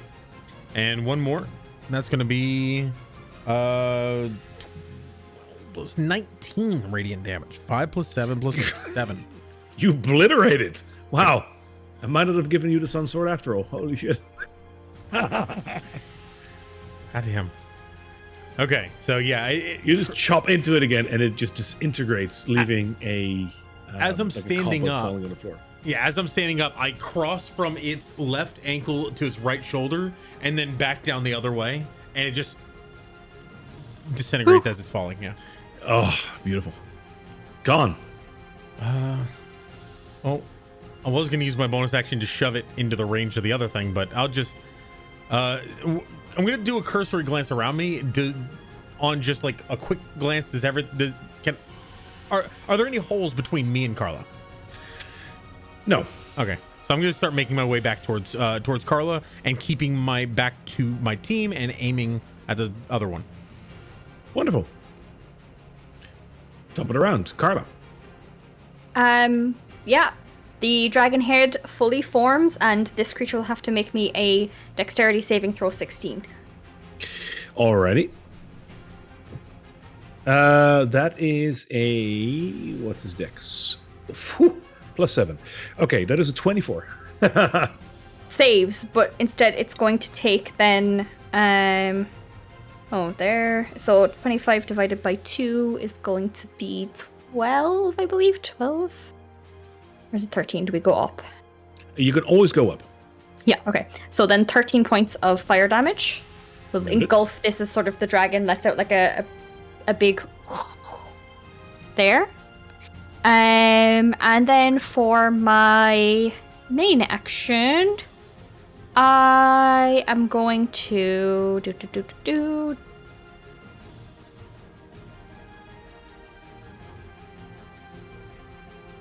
I think I will just.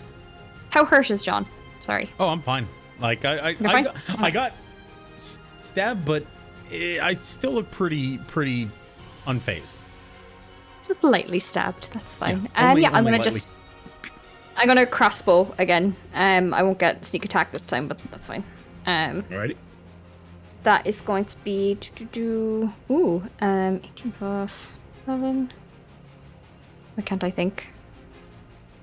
25 to hit. Yeah. That hits. Great. That's going to be full one. Okay. 8 plus 3, 11 damage, piercing damage to it, and I'm going to just basically Non-magical, right?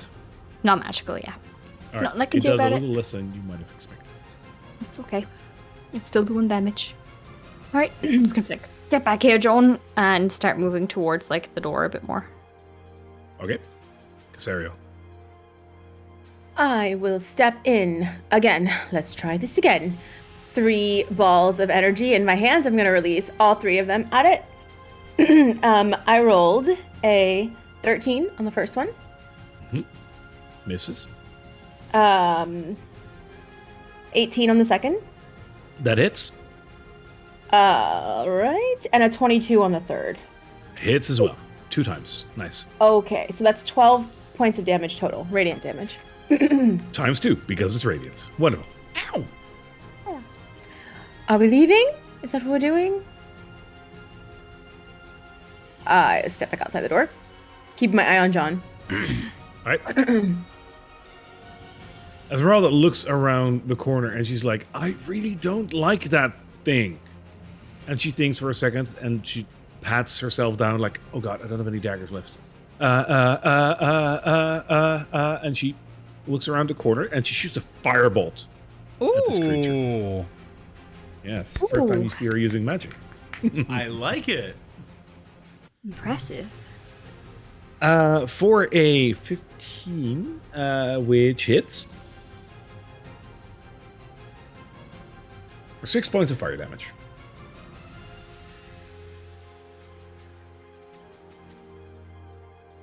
The Revenant scurries up to John.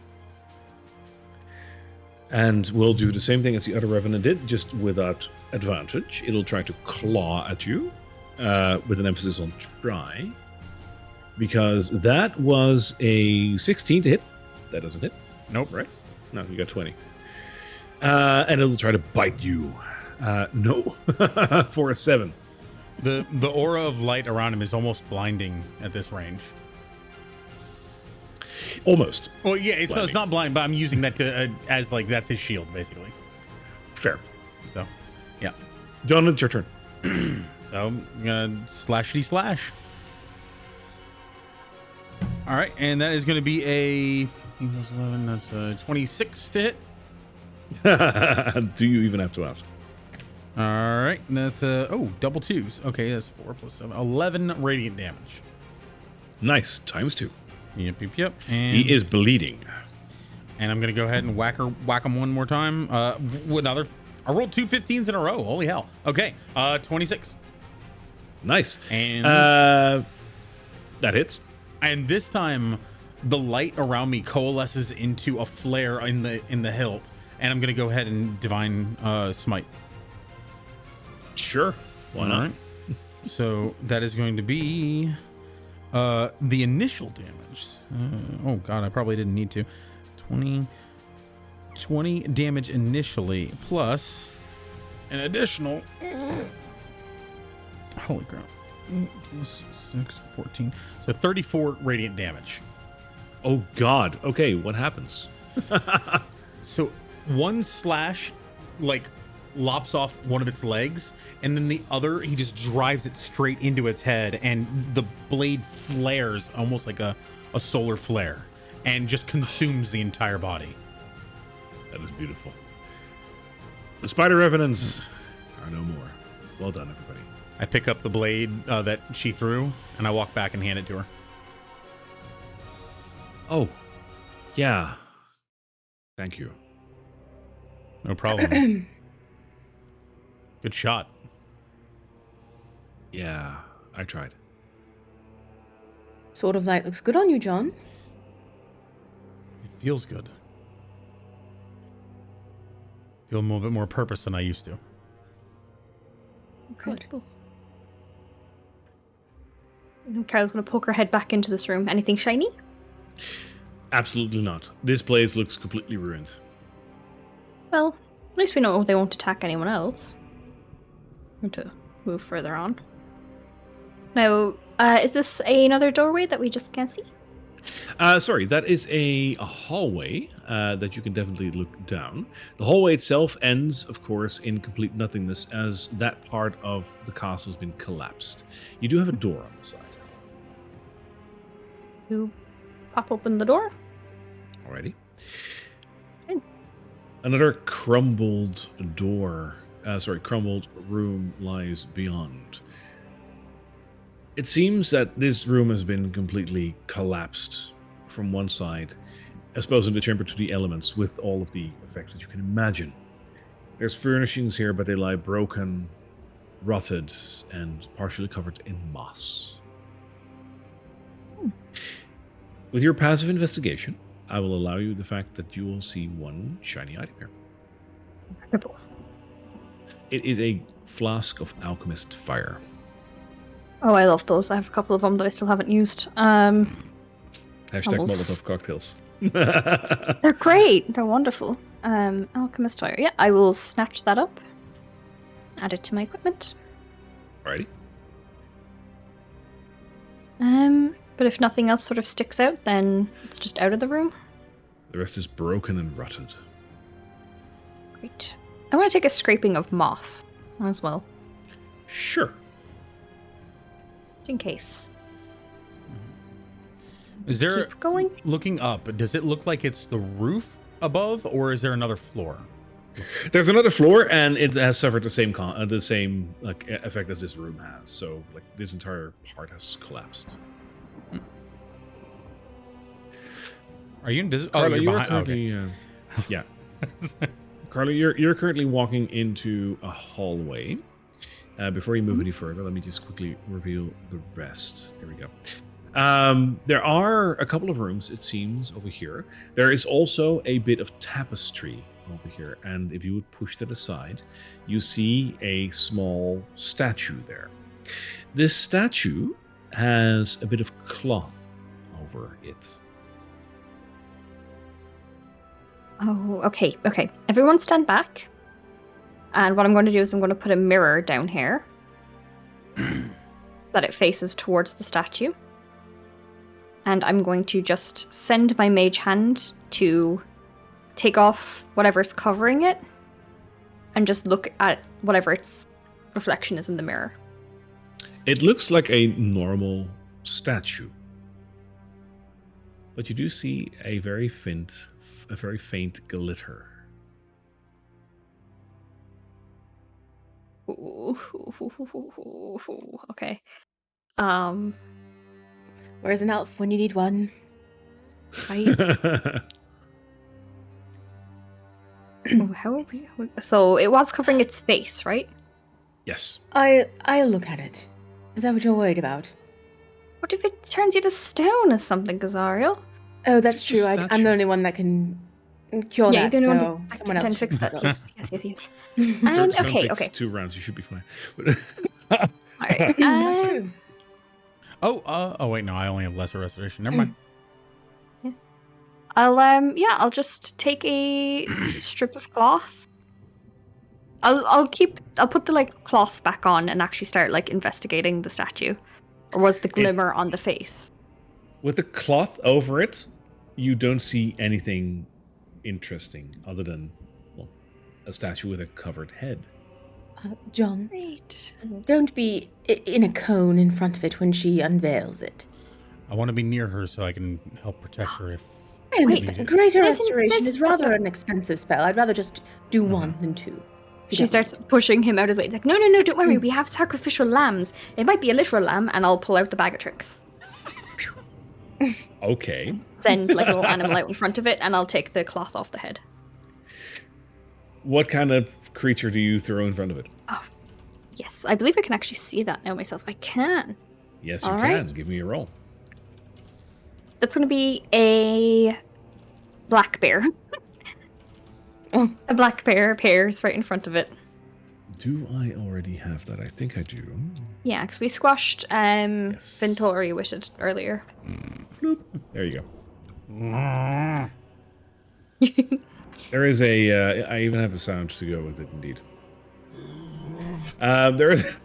How close? How a black close? bear Okay, anyway. appears like in front of the statue. Are you guys looking at it in any way, or is it just like the bear there? Because if the bear is there, nothing happens.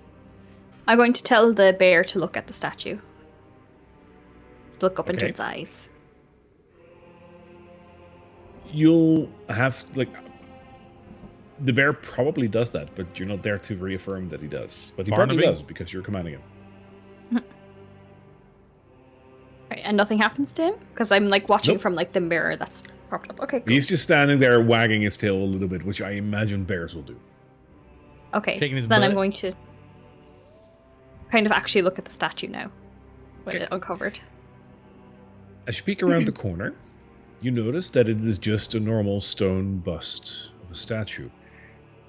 However, as you look around the corner, the piece of cloth indeed covered something extraordinary about this statue. The head itself looks familiar. You see the severed head of Casariel's mom instead of the bust's head. And as you look around the corner, the eyes suddenly jut up and look you straight in the eye, Carla, and say, "There are darknesses in life, and there are lights. Which one of them are you? Remember, we learn from failure, not success." Did Casariel see that? No, not she looking didn't. at it. Did anyone hear that? I heard that. Is it? You will have heard. You will have heard that. Yes, that wasn't telepathically. What's Is the head happening? still there? Is the severed head still on the statue? Yes, but it has closed its eyes again. Wait, who said that? All right, John. As you look around the corner, you will see a severed head on this statue of a little boy that looks at you and says the exact same thing. Oh. I don't like this place. I don't either. And Carla's going to walk up to it and press a hand against it and cast Identify On the statue itself, on the statue itself. What Right. are you? it seems to have just been an illusion. Bastard. I'll turn away and go towards the door. Covering the, like, head again with the cloth. All right. What did you see? Was it nothing? A head talking about failure. was It seems to be something to scare people away. one of the children we didn't rescue from the witches. Just a manipulative illusion. Something. Yeah. This castle sucks. Right? As you open up Well this door, said. it seems that this is a bathroom. The room contains an iron tub and has wood paneling all around. Above the paneling, the walls are painted with a continuous faded mural of a mountainscape. And as you guys were so eager to enter this room, there is some black blood starting to bubble up from the drain, filling the tub, and the smell is foul. Do you stick around to see what that is? I think we should leave, Carla. I've seen apparitions do this occasionally to scare people. Carla's going to pull out her crystal ball and see if something will come. I'll hold up my shield. Okay. The crystal ball will be non-responsive, but the black pudding that is forming definitely has. Roll for initiative. Oh, for fuck's sake. Thought it was a fun ghosty thing. Sorry. I think it's gonna be a very bad thing, if I'm correct about what this is. Oh dear. Black puddings are no bueno. No bueno. Yep. Well, Yep. okay, great. Sorry. Nope, it's fine. 23. That's what we're here for. Oh, God damn. Remember that last time I got a 6? I probably couldn't get any lower than that, right? Well, I got a 4. Okay. Buddy. What did you, Saria, what did you have? I got a 17. Wonderful. Like you did last time. Yeah. Okay. And the pudding, what does it get for bonus? Oh, okay. Please be negative 20. Please be negative 20. Please be negative 20. No. It's actually the highest in the turn follow. I'm sorry. Okay. Oh no. Beat a I rolled a 23. natural 20. Oh no. Oh my god. Alrighty. The black pudding forming fully in the bathtub immediately gets into action and lurches at Carla. It does a pseudopod attack against you for a 21. That hits. That'll be 6 points of bludgeoning damage, Okay. plus 18 points of acid damage. Oh dear. Yes. And I'll need you to make me a dexterity saving throw. Plus 5 Ooh. from my aura. Incredible, thank you. Oh, I've already got a really good one. So that is going to be 30 with John's. All right. It seems like it is trying to swallow you whole, but for now, it seems that it didn't quite make it just yet. Okay. Your armor is currently suffering -1 AC. Oh dear. Oh dear. Oh dear. Carla, your turn. Okay. Oh, cool. I hate this. I'm so sorry. Okay, I am going to... What am I going to do? I am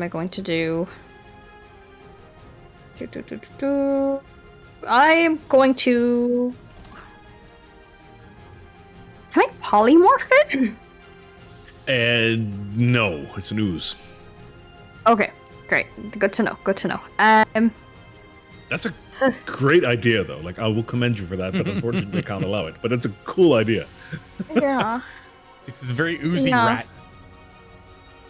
Very oozy rat. This is awful. Okay. I'm going to roll my bardic inspiration first, my tail. See what I get. I got a 4. Oh, I got a 4. Where was this earlier? Okay, I am going to use my reaction immediately to teleport the fuck away. Teleport the fuck away as the tail of the runaway comes over, and you see that sort of portal that I've been using open up and open out, and I like bust out of there. And I'm going to take John with me because I can take more than one target. So anyone I can see. Thank you. Yes. Okay, cool. Okay. Alrighty. John with me, and then with my with my action. Okay, so does the store have like a handle? Absolutely. Yeah. Is it metal? Sure. I'm going to fuse that like the metal like lock and handle into the door with heat metal to keep it closed. I will allow that. Very creative solution. That concludes his battle. Like, that is smart. That is amazing. Yeah. I'm guessing it was something bad. As Kasariel's just standing in the hallway looking at Like, you just two, just tapping. teleported before her. No? That Something is bad? very smart. Holy shit. Oh, bad. But I don't normally So read bad. chat, but that was amazing. Performed the ultimate nope. Yep. Whoop. I just buy every time. I'm so glad I got a 4 there, but I was hoping for something like fiery, but like I'm so glad that that's okay, great. Yeah, that's fucking closed. We're going to keep that fucking closed, and I'm not going to just assume everything is okay in here. I'm so sorry for that. Is my thing permanently down 1 AC now? Yes. Oh dear. Yeah. It is from Alright. your armor, though. So if you would ever replace your armor, you're fine. Like, it's not on your character, but your armor is. Okay. Ooh, that could be so bad. I know. Yeah. Oh my gosh. Okay. Come along, Barnaby. Yes, come along, bear. Also, hang on. I'm gonna do you one better. You are wearing leather, right? Yeah. Yeah. That's. I don't want to be an asshole, but leather gets instantly disintegrated if it's not magical, and it's not. So you lose your leather armor. Great. Great. That's wonderful. Okay, let me just take that off. I'll like start taking it, kind of like falls off in tears and tatters, and I'm like, oh, for fuck's sake. You know, it was time to get you new armor anyway. We really should find you something magical. See if they have any studded Yeah, leather it's in only the one village. AC, so like Yeah, I mean, maybe you should just let John go in first. Yeah, that sounds good. I'll stop poking things that are clearly dangerous Why as should well. I I think sacrifice my armor? It's true. We did spend a lot of money on his armor. I'm okay with mine going. All right, I'll go in first. As you go in, it seems that you have reached the chapel balcony. Over here, you can look down into the chapel, where a couple of revenants are currently still in solemn prayer. Anything catch my eye, or is it all good? It doesn't seem like there's anything cool over here. There's a wood railing over here that doesn't look all too sturdy. Other than that, nothing special. Cool. Going to go to the store. Sorry, go on. Is the icon of Ravenloft still on the table down there? Yes, they will have put it back down on the altar now that you've given it to them. Are they paying attention to it? I can see what you're thinking. They are currently praying with their faces towards the altar. Damn. I mean, We're trying to- John's just looking at it. He like this is Daniel wondering these kind of things. Say, surely as a paladin of good faith and like the Morning Lord doesn't want to steal. Oh, of course. things Yeah, from he's other just like, pious. wow, they really like that thing. We really liked it too. Is this a exit to a staircase? Yes, indeed. Good point. There is indeed a staircase over there that both will leave you you up and down, whichever you want. Same goes on the other side. Okay, I'll follow them, and I'll just relay that to them via the telepathy. Where's Esmeralda? Is she following us, or does she stay back? Oh yes, she is. Okay, 100%. I just I have to do that. And I yeah, forget that. just making sure. I When didn't like talking about her. I can't see her on my screen. Oh, you And can't. I'll move her if you want, so you don't have to worry about it, Papa. Let me. If you want me Sure. That saves me an extra action. There she is. Yeah. I will give her to you. There you go. You can move her around. Thank you for that. Is Barnaby the bear? Can Anne move him? Should be able to, but if I'm not sure. I'm Let me check. unable to. Hang on, let me fix that. Yeah, no worries. I think that hopefully that takes a little bit off your plate because yeah, you got a lot of stuff going on. Absolutely. There you go, Anne. Oh, wonderful. Beautiful. Yeah, Barnaby is just going to kind of trot along next to me. Kind of hang out. Decided his name is Barnaby. I'm going to open this door and kind of like peek my head in. See, they do learn after a little while. Cool. As you open up this door, you see something rather peculiar. This seems to be, seems to have been a storage room at some point. However, rainwater seeps in through the cracks in the ceiling, and it flows into a pool on the sagging wooden floor. The pool fills about half the room, and there are some bare stone shelves that are lining the walls. But nothing glittery and fun? The water is glittery, but... That's not glittery and fun. I'm looking for a bit of both. So I'm gonna just shut the door. We're looking for glittering and fun. What do you got? Yeah. I'll shut the door and just move on to whatever our next destination is, which will be over here, I As you guess. will. You have a hallway, and you have a couple of doors that are connecting towards the balcony where you are right now. Pop open the store, have a little peek in. Alrighty. As you look into this room, it seems like this room was once very well appointed. There's a large black marble hearth with a carved mantelpiece, and above it hangs a portrait of a woman wearing plate armor and holding a sword. There's a wardrobe that is standing towards the north wall, and there's a large four-posted bed that is sitting opposite the fireplace with a carved dragon headboard. The mattress and the bed have been torn and destroyed. Among the debris, there are some skeletal remains. If you are so inclined, this is what the portrait looks like. That's Gwillem for sure, from what we've seen, right? Looks like Willem. Yeah. You'd think so, but honestly, it's hard to tell.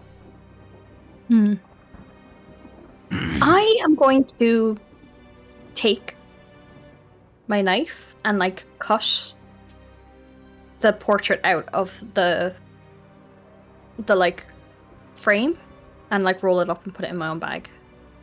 Okay.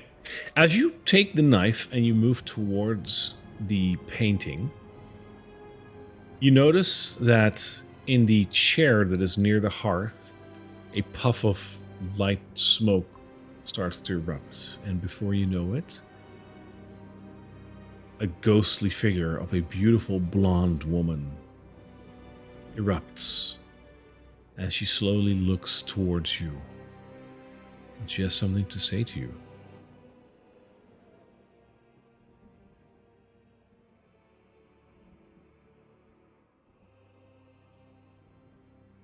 It hasn't started for me. The knights of the Takes a Order of second. the Silver Dragon have fallen from grace, controlled by the will of Vladimir Horngard and given purpose by his hate.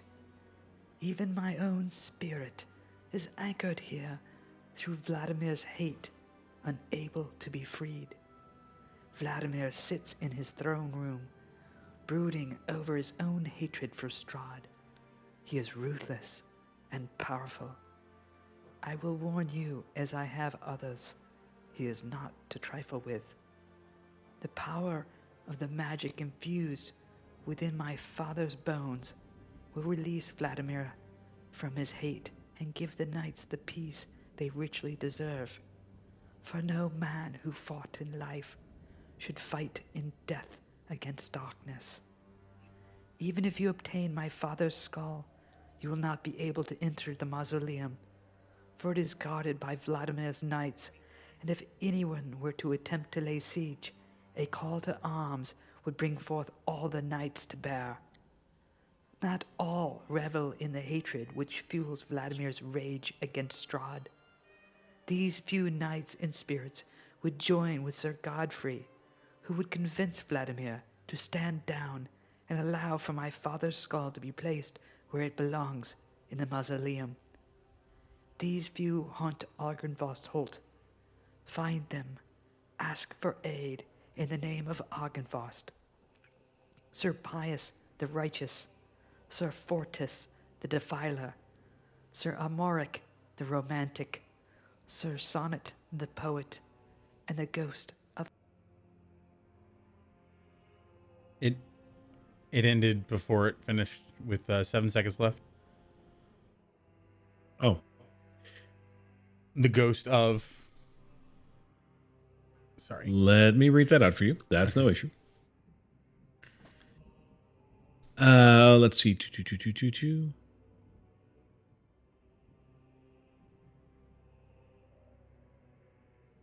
The ghost of, huh? Oh, and the ghost of Sister Mercia. 2 should suffice in convincing Sir Godfrey.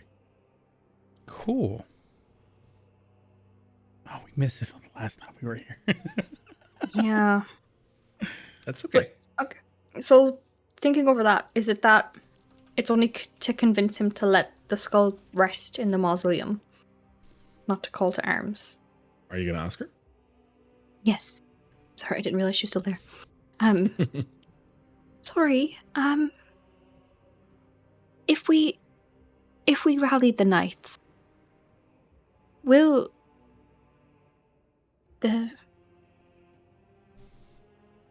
Sir Godfrey help us convince Vladimir to use the knights against Strahd, or is it simply that he'll let the skull rest?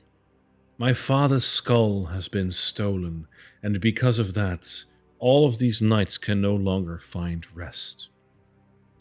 While it would seem that all knights wish nothing dearer than to be laid to rest, Vladimir still wishes to pursue Strahd, and he can only do so if his hatred will remain. As long as he cannot find peace, and as long as his knights cannot find peace, his hatred has a reason to exist. It is for that reason that Vladimir does not want my father's skull to be placed back in its mausoleum. However, if you can convince 2 or more of the knights to stand with Sir Godfrey to convince Vladimir, then perhaps you will stand down and allow my father's skull to return to the mausoleum. Could this convince the knights, and I'm going to point over at the sword that John has, that was forged by your father, Argynvost, yes? It looks similar, but it is different. Perhaps Made you of- can use it to sway them, but I am not sure if it will be enough. And, say we don't have your father's skull just yet. We actually have to pop into Ravenloft to get it. If we manage to convince the knights to get Sir Godfrey to talk to Vladimir, will that help them maybe help us besiege the castle? If needs be. Perhaps. Sir Vladimir would be the one to talk to about that, but for now, he only sees hatred and anger. You said that your father's bones would not free them, but yours would free their minds?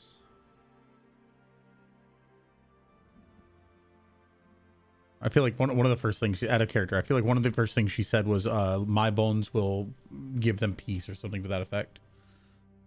Or I may have misheard. Yeah, no, she said that those bones will, let me see.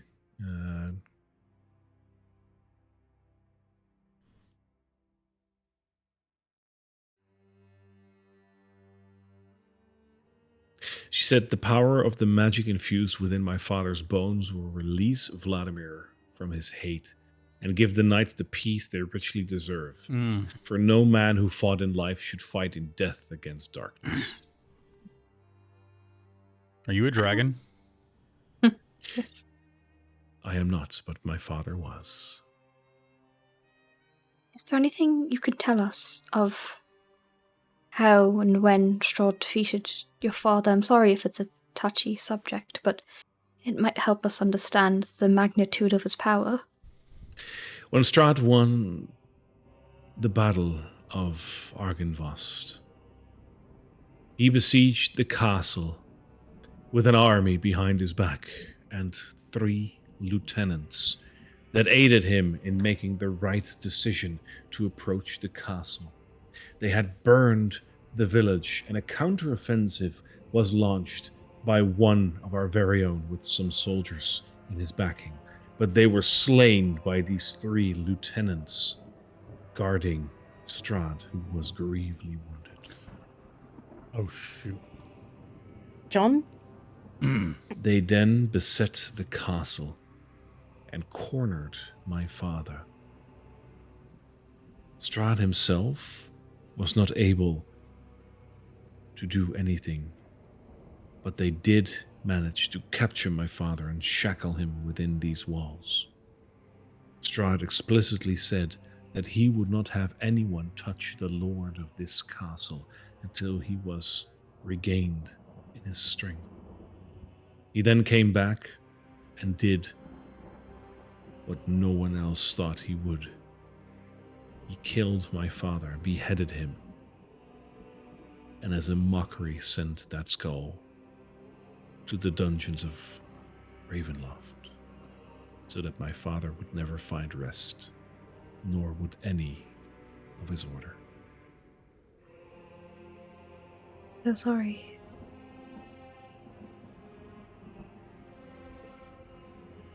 Is there anything else you can tell us that might aid in us, either helping these knights or defeating the evil in this land? Most of the knights of our order are on the brink of losing their way and their mind, roaming this land aimless with only hatred to fill their hearts, that which Vladimir keeps reminding them of, that the hatred is the one thing that is still fueling them. Lord Vladimir, as a second in command to my father, now first in command of the barely alive order, had a partner in Sir Godfrey. We made no secret about the fact that they were lovers, and because of this, Sir Godfrey had a very strong tie to Vladimir.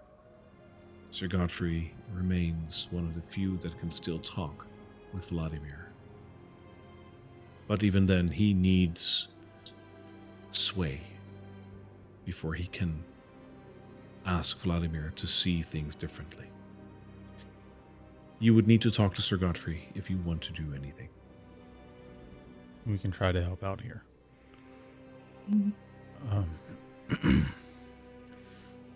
Donna, my brother seems to have found his way into your ranks somehow. And so I heard.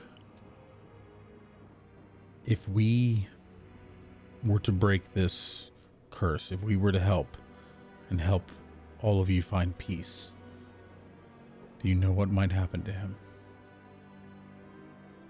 I would assume he too will be released from whatever is holding him here, and he would too find rest.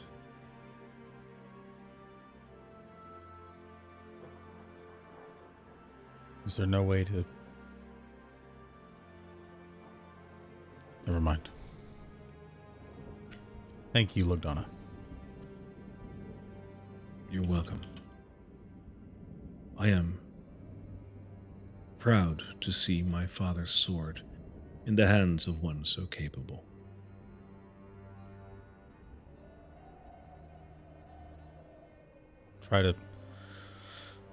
I'll try to serve his memory with honor.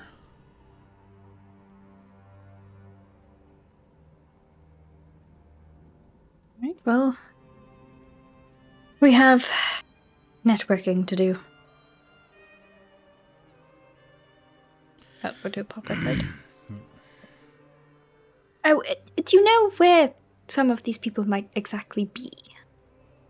You can all find them within Argynvost. No, helpful, thank you. Alright. Esmeralda looks at the three of you and she says, "You guys are okay with all of this? This is really creepy." Are you scared of ghosts?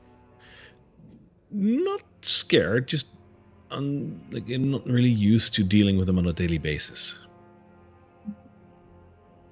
I am, and since we've arrived in this land, so are John and Casariel, so I feel like it's just maybe a little bit desensitization. You'll get used to it. Haven't you trained Yes. for a long Of course. while for this? Well, I have, but you know what it is, Casariel? When I fight a zombie or a vampire, they almost mindlessly just rush at you, willing to kill you, and it's so easy to just turn the switch and return the favor and come out on top. But it makes it so different when they act human and when they try to talk with you. I'm not saying it's right or wrong, it's weird.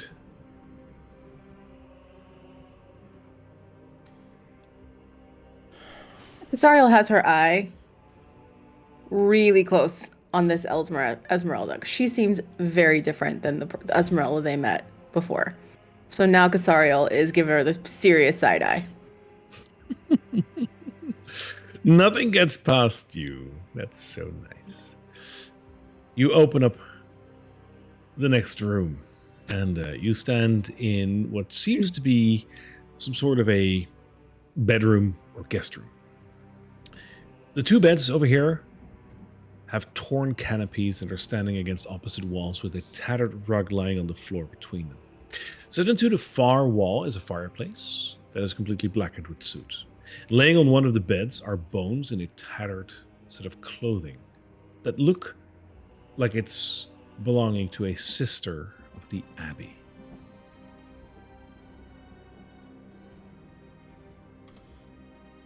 What was the sister's name again? Sorry, there's a couple of them. Good question. Is that a you're not going to answer me? Is that a you have to pull it up yourself? That is a good luck. You're going to have to figure this one out for yourself. Yes. Okay. I'll Sister pull out- Lucretia. Lucretia. He Okay. guesses. Okay. I'm going to pull out my While this is happening, Kasariel is going to kind of like lean up against the wall out here and fold her arms. When I really, really take a close look and am very suspicious of Esmeralda, am I noticing anything that's different about her besides just everything? She looks She's super on nervous. edge. Yeah, she's on edge. Other than that, she's pretty much like the Esmeralda you've seen before.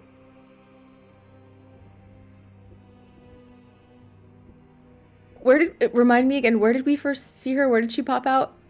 In the it was Abbey. over the Abbey. In the second Yeah, floor. the Abbey. She was stealing The books. second floor. No, She no, wasn't no. stealing books, Just she was now. allowed What to do we do mean? research. The second time. The second time. Oh. Just now. Ah, in Kresk. She popped out of one of the trees. Because Oh, she was at staring the at lake. Yes. Yeah. Yes. Mm-hmm. Esmeralda, Yes. if I were to say cast spell magic on you, what would happen? I don't think a lot. Why? Should we give it a try? Why?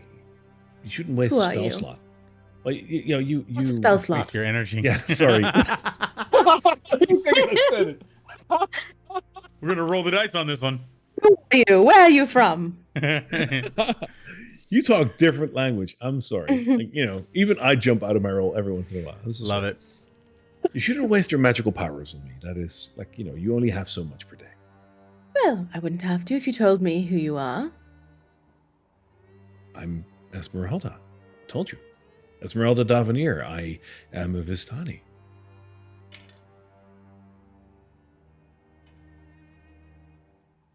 I have a sense that you're not trusting me, Kazariel. What's the matter? You're very insightful, Esmeralda. Do you remember what you told me when we first met? It's been a little while. No, not from the top of my head. Remind me. Do you remember what you were doing? I was doing my research in the Abbey, and you came bursting into the library, and I warned you guys to hold it right there. I remember that. And we started off hostile, but I think we reconciled pretty quickly.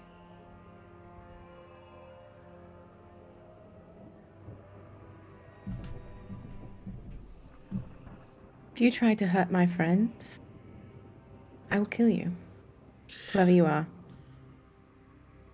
The situation between you two suddenly turns very grim as she looks at you, and there's a hint of anger in her eyes, and she says, "Listen, the same applies to you. I don't care if you are prophesized or a hero or anything in between. But if you kill the ones that I hold dear, I will return the favor. You're not the only one here who is strong. I'm here to help you, and I hope that is vice versa."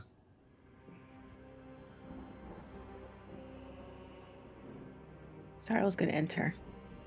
Yeah. John was like, he was about to poke his head out to say, "Hey guys, what's the whole?" But he saw you guys like staring each other down. He's like, Well, they were having to stare off Smart. Carla's like setting up like the seance, the candles, the like thing, you know, all that kind of stuff. Getting out the Ouija board. You want to go to with the Ouija board? Yeah, yeah. "You want to use As the you Waluigi wish. board?" Wow.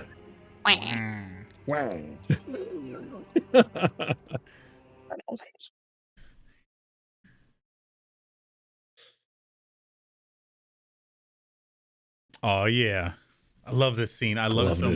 much. Yeah. Remember to pay attention to what it's writing.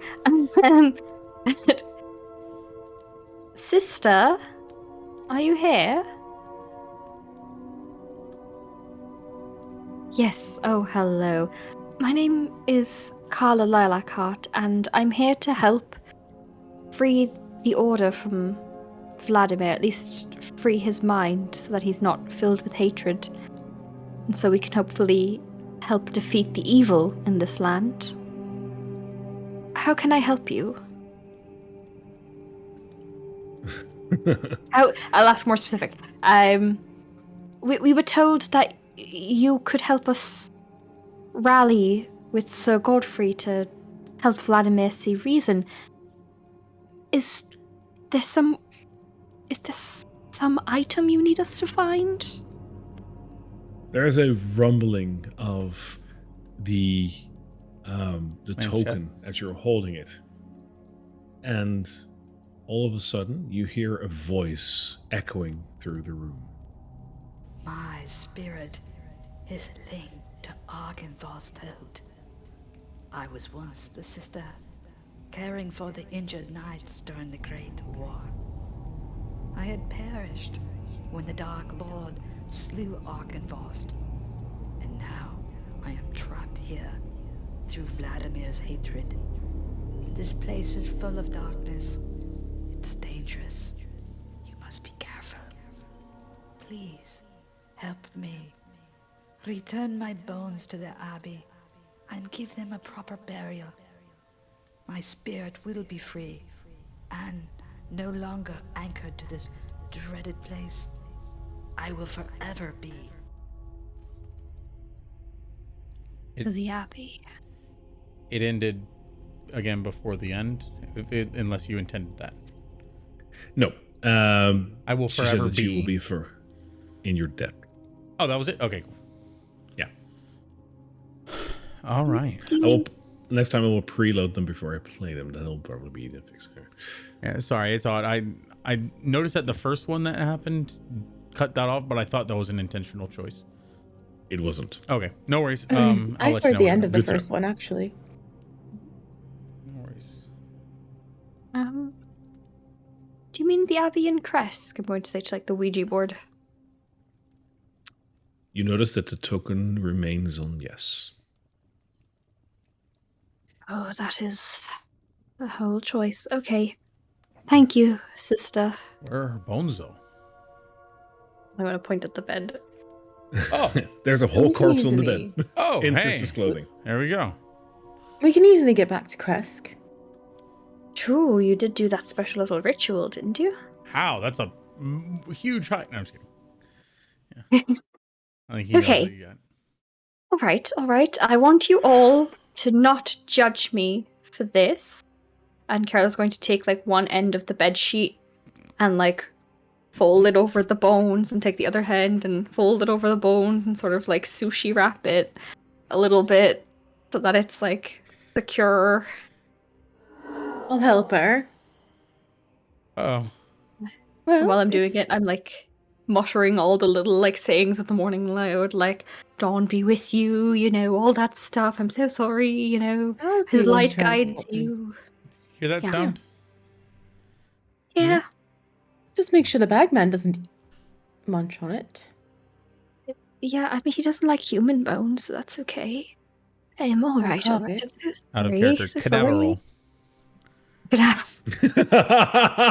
Okay. Yeah. Oh, gosh. And yeah, it's gonna go into the bag of holding. Sean looks away.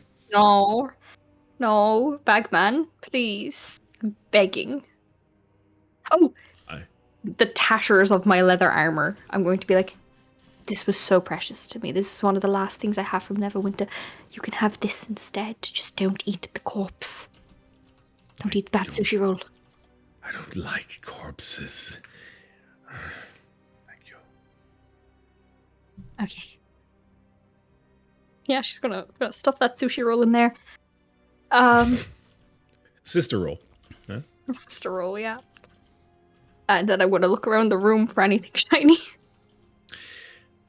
There are a couple of items that you will be able to find here, which are things that you would think you would find around a sister. So there's a block of incense, there's a censer, there's a candle, flask of holy water, and a reliquary. Ooh. I'll take the incense and the holy water. Sure. No one else needs it. Great. I'll take the The reliquary reliquary. itself, by the way, it's not necessarily special, but if you would want, you can use it as a spellcasting focus for a cleric or a paladin. Oh, then I'll offer it off to the other two. Is it, if it's like a little brooch thing, I'll like pin it on John's cape. I hold up my artifact of saloon. I'm like, I'm already. But now you got the Morning Lord as well. They stack, right? You know, like they make it just more powerful the more you have. I don't think it works like that. John, you now have a beautiful brooch made of like bronze with a piece of a dead person in it. I feel very uncomfortable right now. Yes. Well, welcome to religion. Oh, this is the finger bone of my grandpa. Here you go. Yep. Okay. So will we go there now and then make the travel back, or will we find another person, convince them? What do you think? Yeah, we should probably talk to all of them. We might have some bits to do on the way. Let's So just true. carry the sister with us. Secure in After here. you, Fed the bag man. Esmeralda.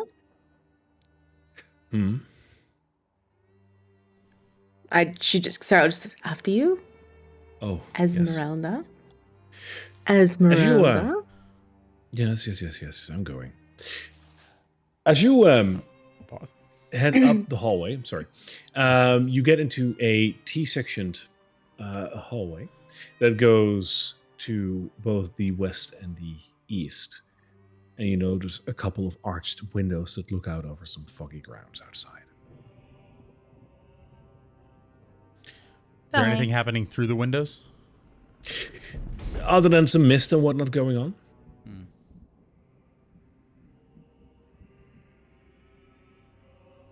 Going to go to the store and pop it open. You cannot, for the door is locked, but as soon as you touch the door, behind Casariel and Esmeralda, suddenly a stone wall appears. It seems as if you are locked in this hallway. All around you, you hear the moans of tortured spirits that have been awakened to your presence. Roll for initiative. Oof. Oh my god. You got over 10. Oh my god, I got 17 again. Got an 11. I got a 12. Oh my god. That's the happiest good. day of my life. You get over a 10, John. Congratulations. Ah, it's a happy day. I still bear aloft the sword of Sergei, Sunblade, Sunsword. Casario, what did you have again? 17. 17. Again. Wow. Okay. That's the third time in a row. Not sure Yeah, if the I do sevens, roll but with it's something. advantage, so yeah. So I mean, That's I it. always roll 2 dice, but still, it's a 17 again. Carla, what did you get? 11. 11. Mm-hmm. The luck's got to Well, run hey, out. that at means- some point. Yeah, someone's got to save their natural 20s for battle, you know? Mhm. Noted. In that case, let me quickly roll for all of the ghosts around you. I'm just going to do it in a couple of groups. Alrighty. Oh, wow, there's more than... Okay. No, you said do it in a couple of groups. I'm like, oh, that indicates a lot. Yeah, well, I mean, you might be right. Alrighty. Here we go. The first group of ghosts come through the walls towards you.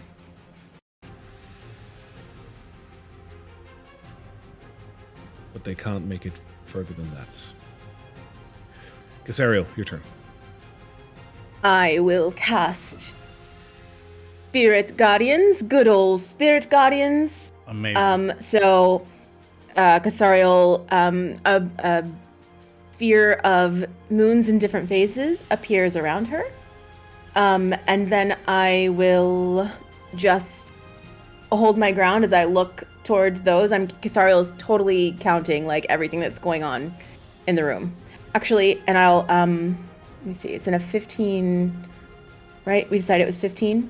So I'll actually take a step closer. Sure. Nice. So that I get It'll hit all of them. It will. Okay. Yeah. Great. And that's the end of my turn. Alrighty. On the other side, the moaning continues as more phantom warriors leap through the door. And they will surround both John and Carla and will start to wail in on them. John, you're going to get 2 ghosts to attack you. Carla, they will one will attack you. Let's see. We're going to get the longsword for this one because they're close up. One of them tries to attack with a 12, so that's a nope. One attacks with a 21. On you, John. Oh, on me. So that hits? That will hit. Yeah. Yeah, sorry. I thought you were talking to Carla. Nope. That is 7 points of force damage. All right. The other one will do the same. That is a 14 and, wow, a 13. So that's a no. So just flaring of light. One of the things connects, but just this light is sort of deflecting all the blows off of me. Yes. The other Phantom Warrior will try to attack you, Carla, and it will try to do so with a 17 That hits. and with a 17. Those will hit. That is 2 times 7 force damage for 14 total. Okay. I can cope with that. Alrighty. That brings us to John. So the 2 that are closest to Carla, I'm going to try to take out the one that hit, or I guess, yeah, I'm just gonna try to hit The one that hit Carla is the one below you. Okay, I'm gonna hit him. I'm gonna try to hit him. All right. How many attacks are you gonna do on it? I'm gonna attack him one time and see if it does it. So I think I can choose to use my attacks in series. The first one is gonna be a 20 to hit. That hits. Alrighty, and that is gonna be undead, I imagine. Yes. Okay, cool. Oh, that's gonna be, if only I could math, 18 radiant damage. Times 2. Wow, that is 36. Wow, it is ectoplasmic. Okay, and I'm gonna go ahead and slice it again. Oh, natural 20. Okay, I don't get many of these. Hits, of course. Alrighty. Well, okay, so that's gonna be 2d16 plus 53. That's 23 plus. That's gonna be 23 plus 12. 35 damage radiant. You give it everlasting peace. It's gone. Yep. So yeah, double slash, and then I'm going to look at the other 2. I'll try to wave my shield towards one to do a shove. Does anything happen? To which one? To the one that's closer to the middle of the hallway. So the one to my right. All right. And you're going to use your shield blaster shove, I imagine. Yes. Alrighty. So it does nothing. You push nothing. right through him. Okay, yeah. So it just waves right through him, and I go. I'll raise up the sword and say, if you're going to fight someone, fight me. And that's what I'll do. Cool. Carla, you can both let your bear act on your turn as well as yourself. Is it my turn already? It is. Okay. I'm gonna get the bear to do a little attack on the one right here next to John. Alrighty. Just a regular old whatever claw or jaw. Or... It can do both a claw or a bite attack. Yeah, I can go for a bite. All right. Roll me d20. Okay. It's a 17. Plus 3 is 20. That'll hit. Great. And that'll do 5 damage. Mantra way it's almost not magical, boy. so that's a little less. Yeah. I want to look at the door that I touched when these appeared and be like, maybe there's something to do with it. Is it still locked? Let me quickly check. I don't know everything from the top of my head. It is not. No, it is open. Yeah. Then I'm going to open it up. Ooh, and pop Right. inside and see what I see. You will see the ruined remnants of some knights' quarters over here. Okay. Is that my full action? Are you going to count that as that, or Opening the door is just a free action. is a free action? Okay. Yes. Cool. Love that. So if I see nothing, I'm going to pop back out, grab my daggers, twirl them around, and 2 slices each. So the first one is going to be a 17 to hit. That hits. Great, that's with Casimir's. And then the second one is a 25 to hit. Those both hit. Okay, so the first one is Casimir's dagger, so that is going to... Is it also in combat with John? It is, so you get your sneak attack. I get my sneak attack. Okay, great. Okay, so the first... and it is a... Okay, that's only if it does a critical. Oh no, 1d4 extra. Okay, sorry. Okay, so it's going to do...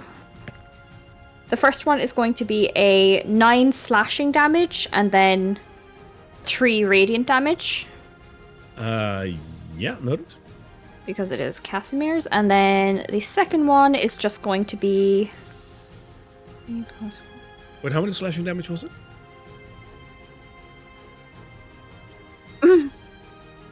Sorry. 9. It was 9, yes, okay.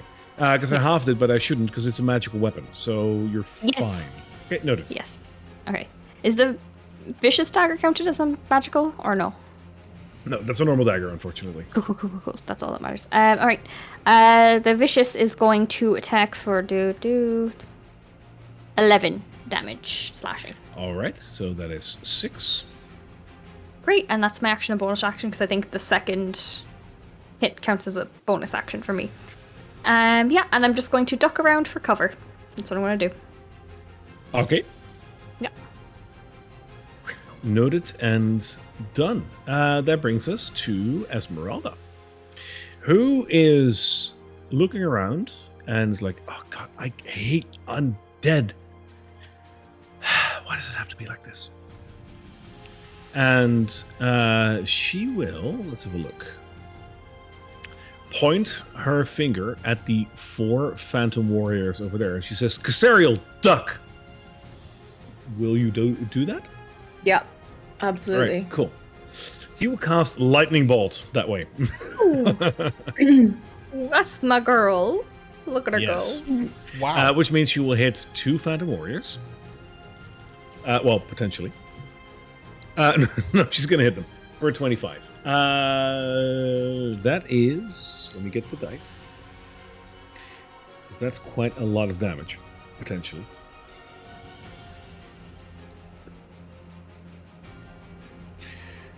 $10, 15... 23... 26... And the rest is... 29... 30, 35, 35, 41. I think that pretty much obliterates them. No, they're still standing. They both take 41 lightning damage, and they are barely standing, floating, whatever you want to call them. But they're still there. I hate them. Okay, don't panic. I'll stay right here. That was a hell of that's a her bolt. Oh, she said it to me. Don't panic. No, she said that to herself. I knew you were going to take offense to that if she was going to say that to you. So, Please. all right.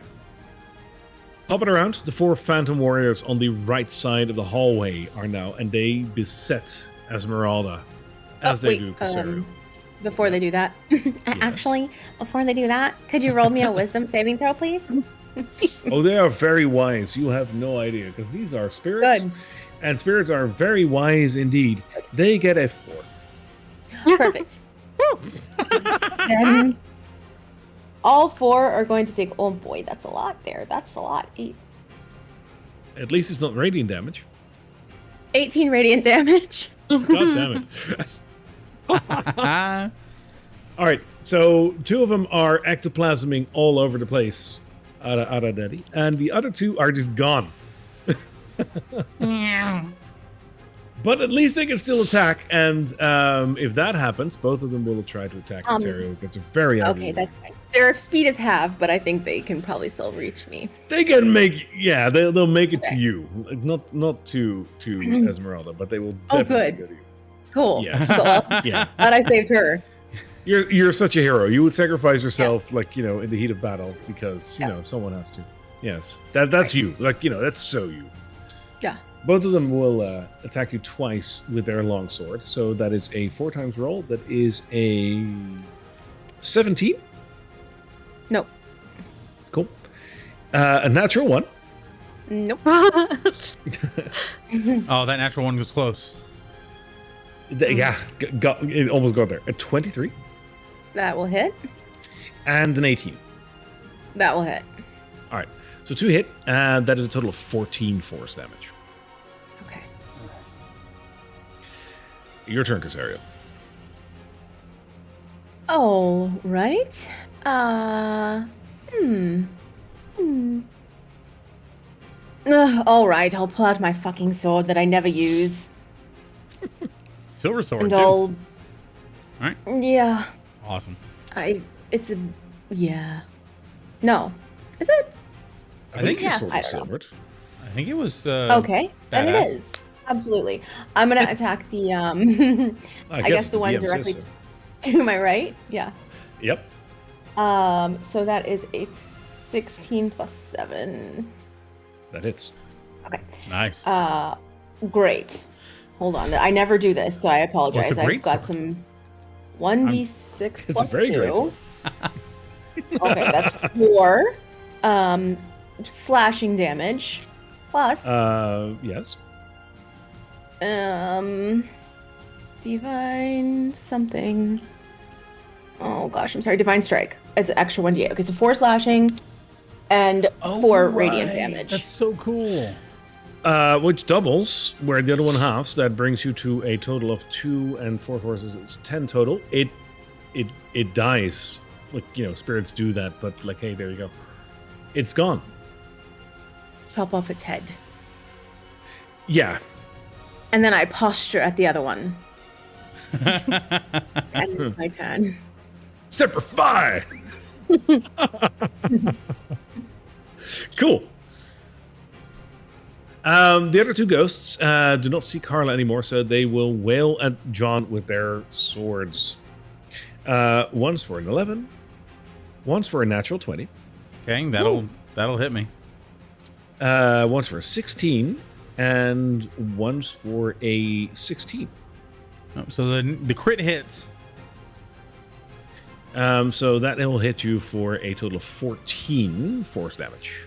The rest misses. All right. And it'll bring us to John. I'm going to use my bonus action to cast use my Hexblade's Curse on the one between me and Carla. And I know there's a wall behind him, but I'm just going to use it there. So that is going to basically I gesture towards him and a series of strings latch on, flare red, and disappear. And I rear back and my sword flares brightly as I bring it down upon him. Love it. And that is going to be a 25 to hit. That hits. All right. I'm going to go ahead and I need some more D8s. Holy shit. I'm going to Divine Smite on this. So, Okay. firstly, When just killing a ghost isn't enough. oh right? no, I'm Divine Smiting the hell out of this thing. So, Yes. firstly, I've got 15 plus 22. 22, and I already said I was Divine Smiting, so I'm not going back on that now. 22 plus 9, 17 plus 22. That's gonna be 39. Wait, no. 39 damage plus an additional. Holy shit. Where is it? I'm sorry, this is taking so long. I'm looking for my Hexblade thing, Hexblade Curse. I do an extra. Oh, just 4 extra damage. It doesn't say what type of damage. So, what did I say before? 39. Yes. So 43 radiant damage. Okay, so not only do you kill this phantom warrior, you also kill its past career, any aspirations it had, its love, its interest, and basically anything. Like you erase him from history, because that is an overkill like there is no other. But he's gone. Yeah. So the strings flare, and as I slice up, it gets pulled apart in all different directions as it disappears, and then I just turn and backhand jab the other one with the blade. I'm gonna go ahead and roll it. Let's go. That is only to be a 16 to hit. That misses. Okay. So trying to look cool, I go right between his legs and miss the spear entirely. Yep. All right. Can't have them all. Carla. Oh, it's my turn? Yes. Okay, cool. Yeah, I'm gonna run out till I get here and sneak attack with Casimir's dagger. Yeah. Is this gonna be 18 to hit? That hits.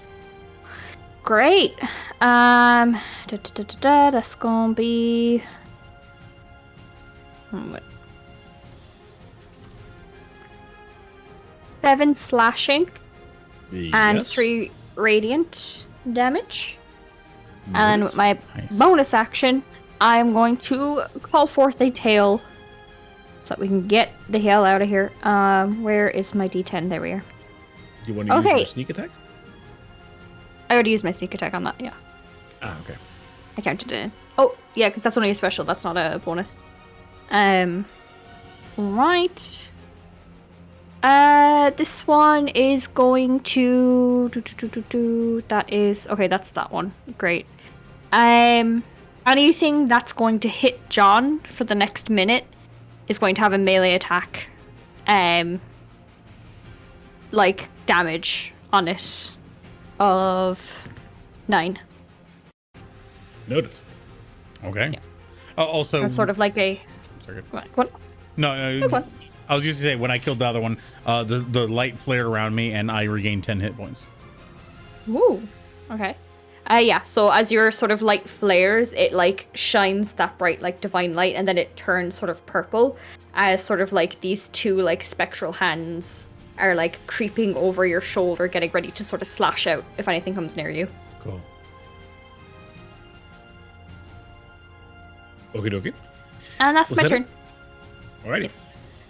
Esmeralda pulls the rapier from her side and just jumps towards the Phantom Warrior that is in front of Casariel and tries to jab at it in defense of Casariel, even though she might not need it, because holy shit, you are doing so well. The rapier hits, I think, for 26. Yes, it does. For 9 points. And it obliterates the Phantom Warrior in front of you, Casariel. As it does, she just wipes off a bit of ectoplasm from the rapier and looks at you with a bit of a playful hint in her eyes.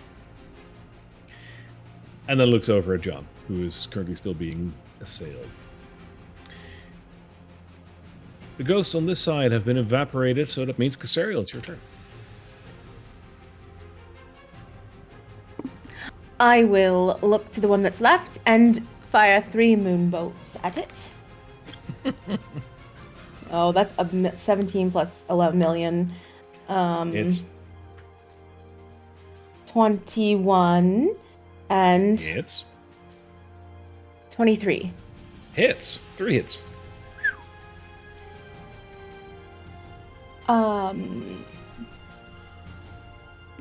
21 points of radiant damage. What happens? They hit not all at once. They hit so they go towards it, they circle around it, penetrate into it, and then it just like shakes and explodes in purple radiant energy. Oh my. I love it. Cool. She showed off a little because she just smiles back at Esmeralda. I glare at where the spirit was and I say, made you look. And gone. Love it. I salute to Casariel over there. It's like, awesome. Behind you, the stone wall dissipates again. And you are apparently safe to leave again. Oof. Moonlight above, Casariel. That was amazing. All of you. Amazing. Good job, Esmeralda. Who knew you could produce lightning? I've been training. I'm not really good at magic, but I can do a couple of things. This is one of them. Oh, cool. The only thing I could do that before I was my wand. Do you have a wand? Looks like this, and I hold it up.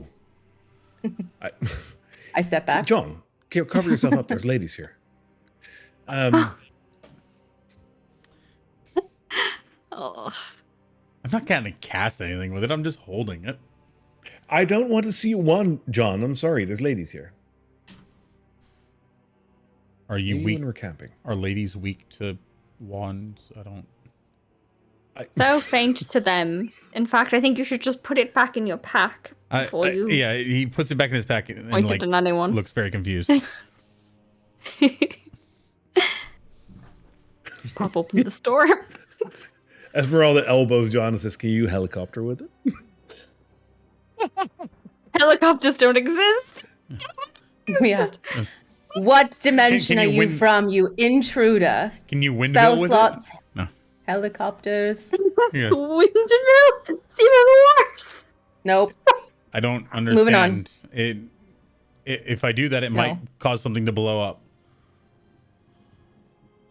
If you open up this door, you notice that there are some knights' quarters on this side as well. Both sides of this hallway seems to be knights' quarters, indeed. A lot of junk is around here, but maybe if you look around, maybe there's still something valuable. You know I'm going to. You know I will. Would you like me to roll? Yes, I will. That is a 25. Wonderful. You will find two things over here. First off, you will find a pretty normal oil flask. Secondly, you will find a chain shirt. Ooh. That is still in serviceable order. Ooh, chain shirt. Is that something I can wear? That's not light armor, right? You can definitely wear it, but it is medium armor, so unless you are proficient with it, it will impose a couple of disadvantages on you. But you can still wear it. I already can't move that much. I can't risk it. So no, I won't. I want to leave it. I'll throw it in the pack, but I won't use it. Sure. Just a normal chain shirt. Mm-hmm. You think it'll fit Esmeralda? Do you think she needs any armor? Yeah, do you want this? Me? No. I'm wearing like studded leather armor. I'm fine.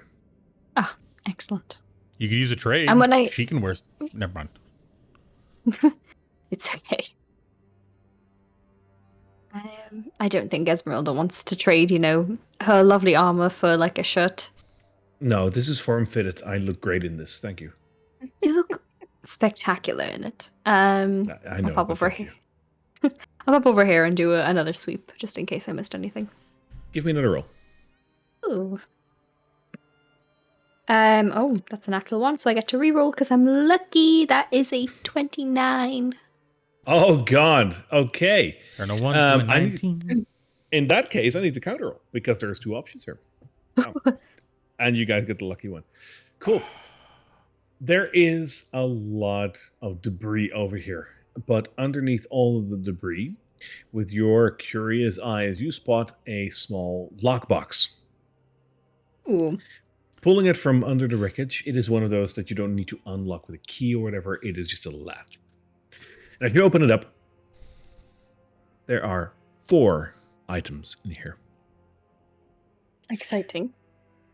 First off, there is a spell scroll of animate dead in here. Which Okay. obviously you're not going to use because you're so pious, all of you. I'm not.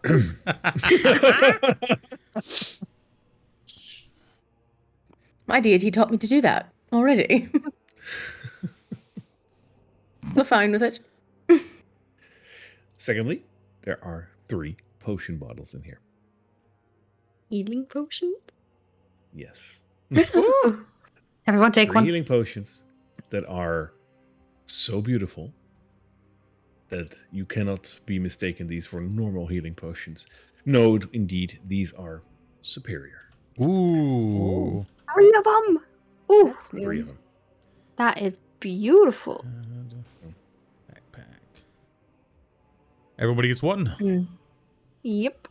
Perfect. Yeah, sure, Esmeralda says as she reaches for it. Oh, I get, yeah, sure, I get it. I meant Yeah, of us. sure. Don't worry, we'll use it on you if you need it. Of course. Has she And we taken also any have damage? Have we seen her take damage yet? No, she's fine Okay. so far. We also have like tons of healing magic that we will absolutely prioritize on people who can't heal. So don't worry. Speaking of which, as you say that, I'm going to use a couple of lay on hands points on myself. Ooh, actually, I need a little bit of healing, so allow me to use a spell slot for Well, both of us, if you don't mind. we do have this, and he pulls out the staff of the fiends. Ooh, Might that as would well. be good. We might as Might well. as well. Yeah. Treat ourselves, you know? So with the staff of the fiends, I Esmeralda will- comes, Esmeralda comes closer to inspect that, and she says, "Is that a face staff?" Mhm. You guys are helping the fiends. That's amazing. I covered that in my brief, summary of this is what we got to do in Algenvost and afterwards and the eye, and you remember. Oh, yes, yes, right. Yes, Wonderful. you remember, right? I do. I kind of Yes. No. I drop the link with her at that point so that she can't talk to us in our heads. Okay. And I'm going to turn to Casariel and kind of look at her as like, do you have anything that could maybe expose a person Well, here? Yes, I have something. I have a moonbeam. If it's a shape changer, it would remove that, but it would also damage it. Well, if it's an it and it's not Esmeralda, we don't want it around. Right. Is there Hey, anything else? Oh, yes. I mean, I'm fine with casting it. I just, what if, I don't know, hurt it? I don't know if I want to hurt it. Let me look. Yeah, searing pain. Yeah, it's not like an option either. But yeah. I thought you I were a mean, cleric. Like, hello. But is it only if it's a shape changer? No, it hurts everybody. No, it has everyone, and then a shape changer makes its saving throw with disadvantage. If it fails, it also instantly reverts to its original Okay. form and Never can't mind. assume another form. Yeah, never mind Yeah. then. I think that's a little bit extreme. Yeah. Do I notice anything odd about her with blind sight? Does she see? I guess I don't think I get that detailed. I don't think so either. No. I will What if you include you in the charmed conversation. person? You wanted to. Okay, no better. Yeah, I'll give charm person a go. I'll kind of like very casually like put my hand on like her upper arm hair, and I'm going to be like, I mean, it really does fit you so well, and I'm going to try to charm her. So give me a DC 16 wisdom save, please. She saves that with a 19. She does she- know I was trying to charm her. Yep. She looks at your hand and she looks at you and then looks at John and Casariel and she says, I get the feeling you guys don't trust me. What is going on here? You just forgot a detail that I told you nearly moments ago, and on top of that, she's got like super senses about when someone's being shady. So, like, are you really Esmeralda? If you're a creature just trying to get help or something from us, just let us know. You're acting weird. Yeah. We're in a castle full of undead beings that claim to still be paladins, and you're saying I'm weird. Yeah. That's so fair. That is so fair. John, I do you am have anything? on edge because this is scary as shit. Do you know what I have, Esmeralda, that I just remembered that I have? I It's a spell called Zone of Truth. I don't have it prepared now, but in the morning, perhaps you'd be amenable to it. I'm in a divine sense. Before you do that, she reaches into her pack and pulls out a very small vial of water, and she shows it to you. She says, "You know what this is? Water. Yes. Holy water. Okay? Here, watch. I got 3 of those with me. Watch." She pulls a cork out and she pours the contents over her head, and she now looks a little wet. That's really weird. I could have just checked. Yeah, so feel free to check. Feel free to use your magic on me, but I'm only here to trying to help you. I lean in close and just like try to do my divine sense. I don't know when we decided your divine sense was a smell. I don't know when you... Wow. I'm think we vibing should with it. stay. It's cool. I'm pretty sure it's today. It fits for John, though, I guess. So, Smells like dead I know here. the location of Celestials, Fiends, Undead, and the Hallow spell that within 60 feet. Holy shit, there's a lot of undead around you, but it's not. If they're behind total cover, I can't see them. Fair enough. Holy shit, there's not a lot of undead around you. But Esmeralda seems fine. All right. Okay, I can't really get Hallow. I guess anything by the Hallowed spell, and I don't know if that covers Holy Water. So... No, that's not hallowed. Okay. Oh. She seems not fiendish. Or anything else. And, okay, so I know this is probably super insulting and I completely get it, but you need to understand we've had the Lord of the Land pretend to be people we trust. We had an entire bar be taken over by fiends and Velaki. Like, this place is really, like, you're on edge, we're on edge, like, all of the time. We're just seemingly coping with it a little bit better, probably. But that's why. It's not like you are inherently distrustful. It's just we have literally just been in the I'm worst inherently place. distrustful. She is, but she needs therapy. It's just the situation we're in. I'm inherently trustful, and we traveled with Strahd for days before we knew it was him. Yeah. Gang, I get it. I'm the odd one out, and I'm from this land, and this whole land is trying to kill you, apparently. I get it, but please, just, if you could reach into your heart, trust me. As well as Rudolph, we're really trying to help you. You are the first that are showing a bit of progress in, from what I've heard, hundreds of years. And, I mean, I haven't been around for those hundreds of years, but you guys look promising. You got a freaking sword that shows light, sunlight, and the problem is we trust you, but we don't know if you're you, and the you that's not you could be untrustworthy, and we don't know if that's you. Precisely. Yeah, she looks very questioning at what John just said, and then looks at Carla and Casaria for any help on what he just blurted out.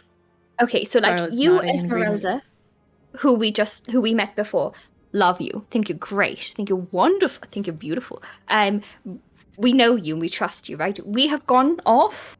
We left you in a place where we took our eyes off you, and you did your whole thing, and you went and you got all of the Vistani together, and that's probably going to be wonderful. And I hope it's really you, and that's something that you really did, because that would be so helpful to us. But like we left you, we didn't see you for a while, and then we saw you again, and it's usually the seeing people again that is when they change into something else. So we trust Esmeralda, but you might be something that's pretending to be Esmeralda. I'm just me. Oh, we know now. We had John smell you. There's magic involved. We'll do the Zone of Truth in the morning. We'll get this old pesky thing out of the way, and then I'll apologize if I'm wrong. Should we continue on? As you say that, she looks at you, and she immediately extends a hand towards you, and she says, "You apologizing to me? Deal." If I'm wrong about you not being the real Esmeralda, and if you answer inside the Zone of Truth, you can choose not to answer, and then I will not apologize, of course. Of course. Deal is a deal, though. Yeah, those don't What happen do I- very often. So, what do I get in return if I am who I say I am? Because, like, I'd like making a deal like that. What would You you like making a deal, do you? A You deal? like wands? Of course I do. Specifically deals? Really demon happy right now. Are you sure you want to word it like that? Absolutely. If you were going to Okay. put a zone of truth where you want to pull me through to see if I am who I am, I want to get something out of this. If this is how we're going to roll it, then yes. I An don't think she. apology. I don't think she gives those ever. Mm-mm. Like sincerely. Well, she I doesn't don't give think I'll give one she doesn't really tomorrow. give apologies often, but she's also not wrong a lot. So kind of evens out. Guess I have to settle for that then for now. Sure. What would you like? She eyes you up and down for a second and then says, I'll have to think about that. An apology it is. Wonderful. Wonderful. Do you like wands? Put it away, John. Gosh. Can you figure out how much this thing is worth? You move back into the hallway. I'm going to quickly stop you before you reach the main area because I think that is best suited for episode 41 Wow. at the end of today. Ooh. Okay. Oh man, so much happened today. At a lower level, half of that stuff would have just killed us. Yes. If we came back at a higher level, is so bad. Trust me, I'm really glad that you guys Well, did we too. just got 3 greater healing potions, which it seemed like you Hear guys were you. excited about. Yeah, right. And my first thought was, oh, what's in this place? There's something real bad here. Due to the rules you get after you Okay. nearly die as opposed to before. Perhaps Marissa is also completely distrusting. Oh, by the way, Wow. 9 health points back from the face staff for everybody. Nice. Thank you. Now, Oh, I mean, really? finding three like superior healing potions is one thing, but you didn't see the game quick save. If you see that as well, Something's Yeah. wrong here. Checkpoint. Okay, we got a lot of things. We got levels up, new missions, new information in Argentvost Hole. We killed a lot of things, and a lot of things tried to kill us. A corpse in our bag. We met a I friend think is a who new might not be loafer. a friend. I really think she's probably fine, but Casariel is so paranoid and she's been so right every other time that we 0% chance that that's Elsmeralda. It's No so way. her. It's so her. We just didn't spend Nice. time with her. We don't know her 0%. personality. Yeah, she was a total badass the first time we met her, and now she's like scared. She's like, "Oh, a shadow." Lightning bolt. No. Although, yeah, true. Yeah, and she'd never cast magic before too. Not saying that she couldn't cast magic, True. but Very true. She did. I think we did get to see her do a little bit of so fireball. perceptive, so perceptive. We'll see 19 next insight week. passive. Yes. All right, everybody who's enjoyed, by the way, if you've enjoyed and you're watching on YouTube or checking us out on the podcast, thank you so much for hanging out with us. Thank you for giving us your time and letting us entertain you. And if you enjoyed it, 100%. please go ahead and click that little like button or anything else that you think would help out. We really appreciate it. And leave a Absolutely. comment if you And think we before, missed anything. And before we sign off, a little something that we have in store for you as well. Of course, next week we'll be back with episode 41. But we have something more because coming Friday, we will be recording a one-shot, which will be released the week after, I believe on the Wednesday. So that's going to be a little separate thingy that we have in store for you. It's going to be cool. It's sponsored by Lunch Break Heroes. It's one of their new stories that they're bundling in a compendium of horror stories. It's going to be really cool. And if you're part of our Discord, you can probably see us while we are recording it. So if you're interested in that, make sure to join our Discord. Gonna be a good time. Absolutely. We'll see you next week with episode 41. And if you want to see that one shot, then be sure to be there on Friday, same time, but just on Discord, not on Twitch. Beautiful. Thank you once again for being here. Thank you to our magnificent DM for crafting this incredible story, the art and assets and everything that everybody's added. Thank you all so much. This is one of the coolest projects I've ever been a part of. Likewise. All right, everybody. We'll see you next week. Bye-bye now. Bye. Bye.